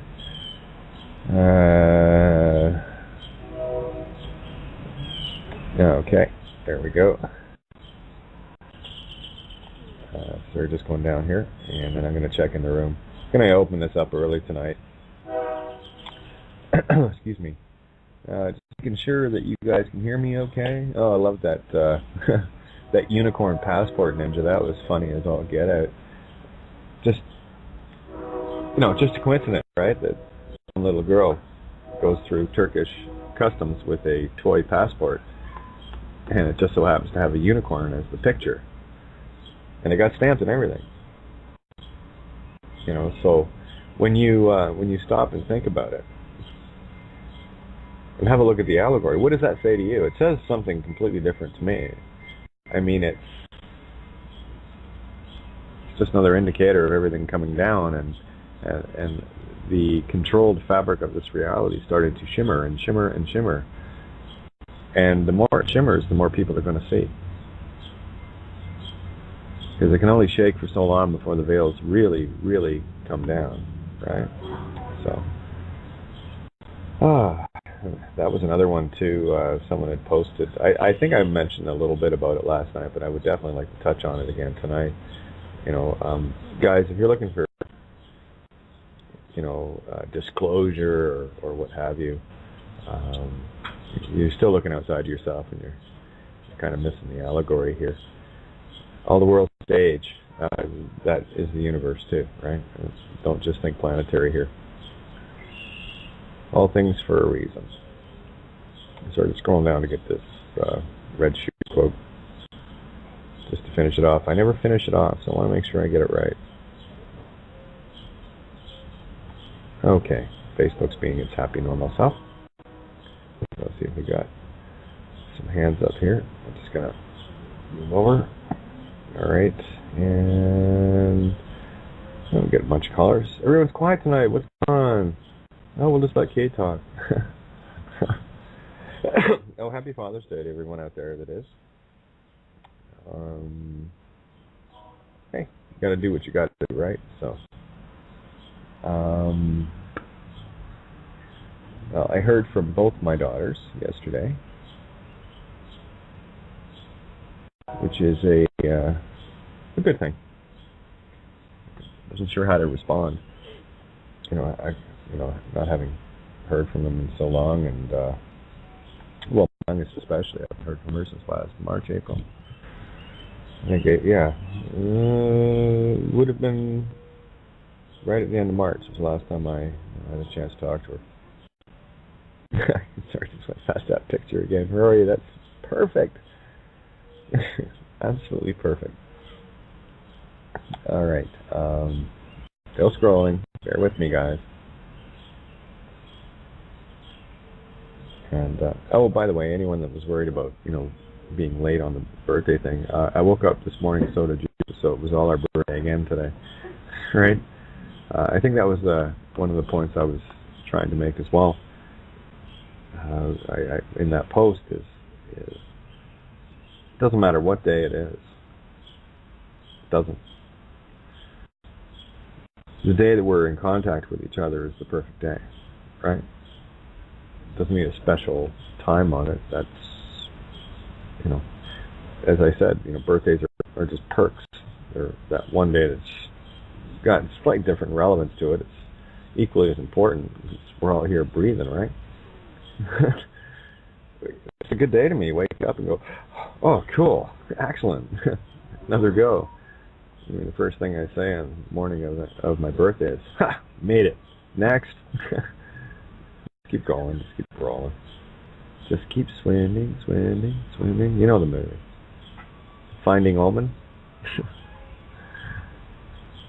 Yeah, they had a version of Nemo. I think they called it Nemo 1 or Nemo 2 and Nemo 3. It's the same thing. Right. Oh, come on, Facebook. I don't know about you guys, but this is deadly slow. Sorry, it's boring me here.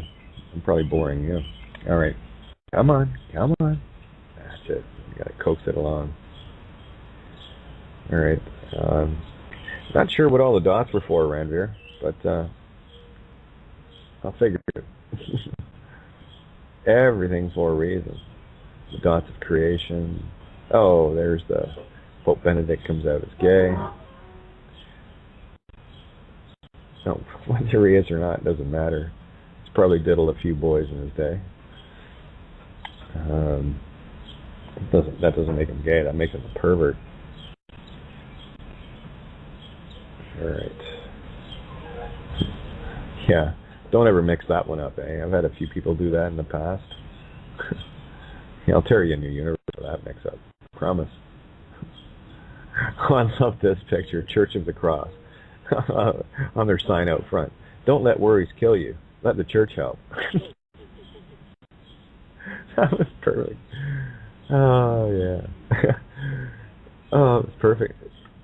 And somebody had a completely different intention when they put that up there. You can read that one both ways.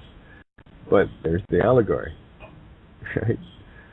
Don't let your worries kill you. Let the church help. See? Mirror, mirror. That's what makes a joke a joke. It has two sides of the same truth. It just depends on what side you're standing on. Oh, come on. I love this new mouse, but yeah, it just wants to... There's a little button on the side here. Let's do that. Little button on the side that moves your page forward, moves your page back, and it's right where your thumb is, and it's really frustrating because I just hit it. Anyway. Are we having fun yet tonight?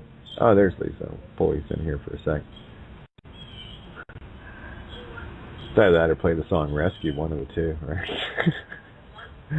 I'm just tired, guys. Yeah, hey Lisa, how are you? What are you doing to me, Kate? Good evening. How are you today, honey? Yeah, good. How are you? I'm good. It's just about the next day now, but same old story, yeah. What? You just pull me in. I'm just about to go to bed, start listening, and that's it. I'm trapped. Oh, well, sorry about that. I'll lay off. Yeah, reality checks. Well, the truth is real, yeah. Well, yeah, we like to think so. We'll see. Yeah, see, people are still posting. Like, I think that's what's happening. I'm trying to get down this Facebook page and keep wanting to refresh itself. It's a busy hour.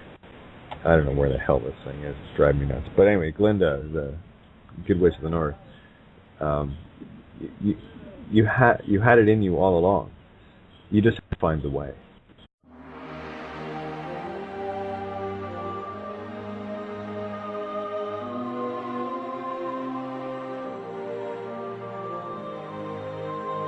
Please note the views and opinions expressed by the hosts on this show are not necessarily the views held by the station. You're listening to Critical Mass Radio. Now it's our turn. Yeah, good evening. Welcome to Outside the Box. Your hostess Kate of Gaia here, and continuing on in continuous moments of now, we often refer to as time, and of course my phone goes off just as I get on the air. What's that all about? Oh, just letting me know I have minutes again. Yay! Yeah, I've been without minutes for a few days, so yeah, it's just nice to know they're there. Where was it? Yeah, the continuous moments of now we also call time. I'm going to try to bust apart a whole lot more of the past illusion and the future illusion and get you guys in the present just ahead of the now moment. Because now is still an illusion. Created, isn't it? Oh, I never thought of that. Well, yeah. Everything you can perceive and see is already created. That's what being a co-creator is all about. You know? Just thought I'd share that little gem. Yeah, the crazy shit I think about all day. Anyway, what a weird weekend. Thanks again to everybody that sent their good wishes along. I sent out a post in Facebook and, of course, through the Skype groups. It makes it rather difficult to remain focused, and be blunt. Not quite sure where my brain is tonight, so I'm just kind of going to lean into the void and see what my fish hooks can grab tonight. Did want to come back to the story regarding the Pope being gay, be it satire or otherwise. Did you miss the allegory? One of the things that, at least I find anyway, I find it getting more difficult to separate between, what is literal and what is allegorical in the now moments, right? And it's a very fine line. It's putting the complete trust back in yourself where it has been completely destroyed, or not so much completely. Some of us still manage to figure it out. I would hazard to say that all 7 billion people on this planet still have a level of trust of themselves. There might be the odd one or two that you can't trust because they can't even trust themselves, right? Caught up in the program that much. So when you are looking at the illusion of past and future, what you're doing is looking at things that were already created and things that have the potential to be created. This whole reality that we have, we're gonna play a whole lot of hacking reality games over the next day or so, I'm sure. But this reality that we're in is one that has been manufactured. And I'm going to go back to my previous comments with regards to the Egyptian god thought, or thought. I prefer to call it what it is, thought. Poison of thought. And for me, that poison is putting, look at the Masonic motto, order out of chaos. And chaos is a bad thing. Superliminal creation, I don't see that as a bad thing. So I look at the whole concept of thought being the setting down of things like phi ratios that can be spotted in the fractals, and it's allowed to spiral itself out. The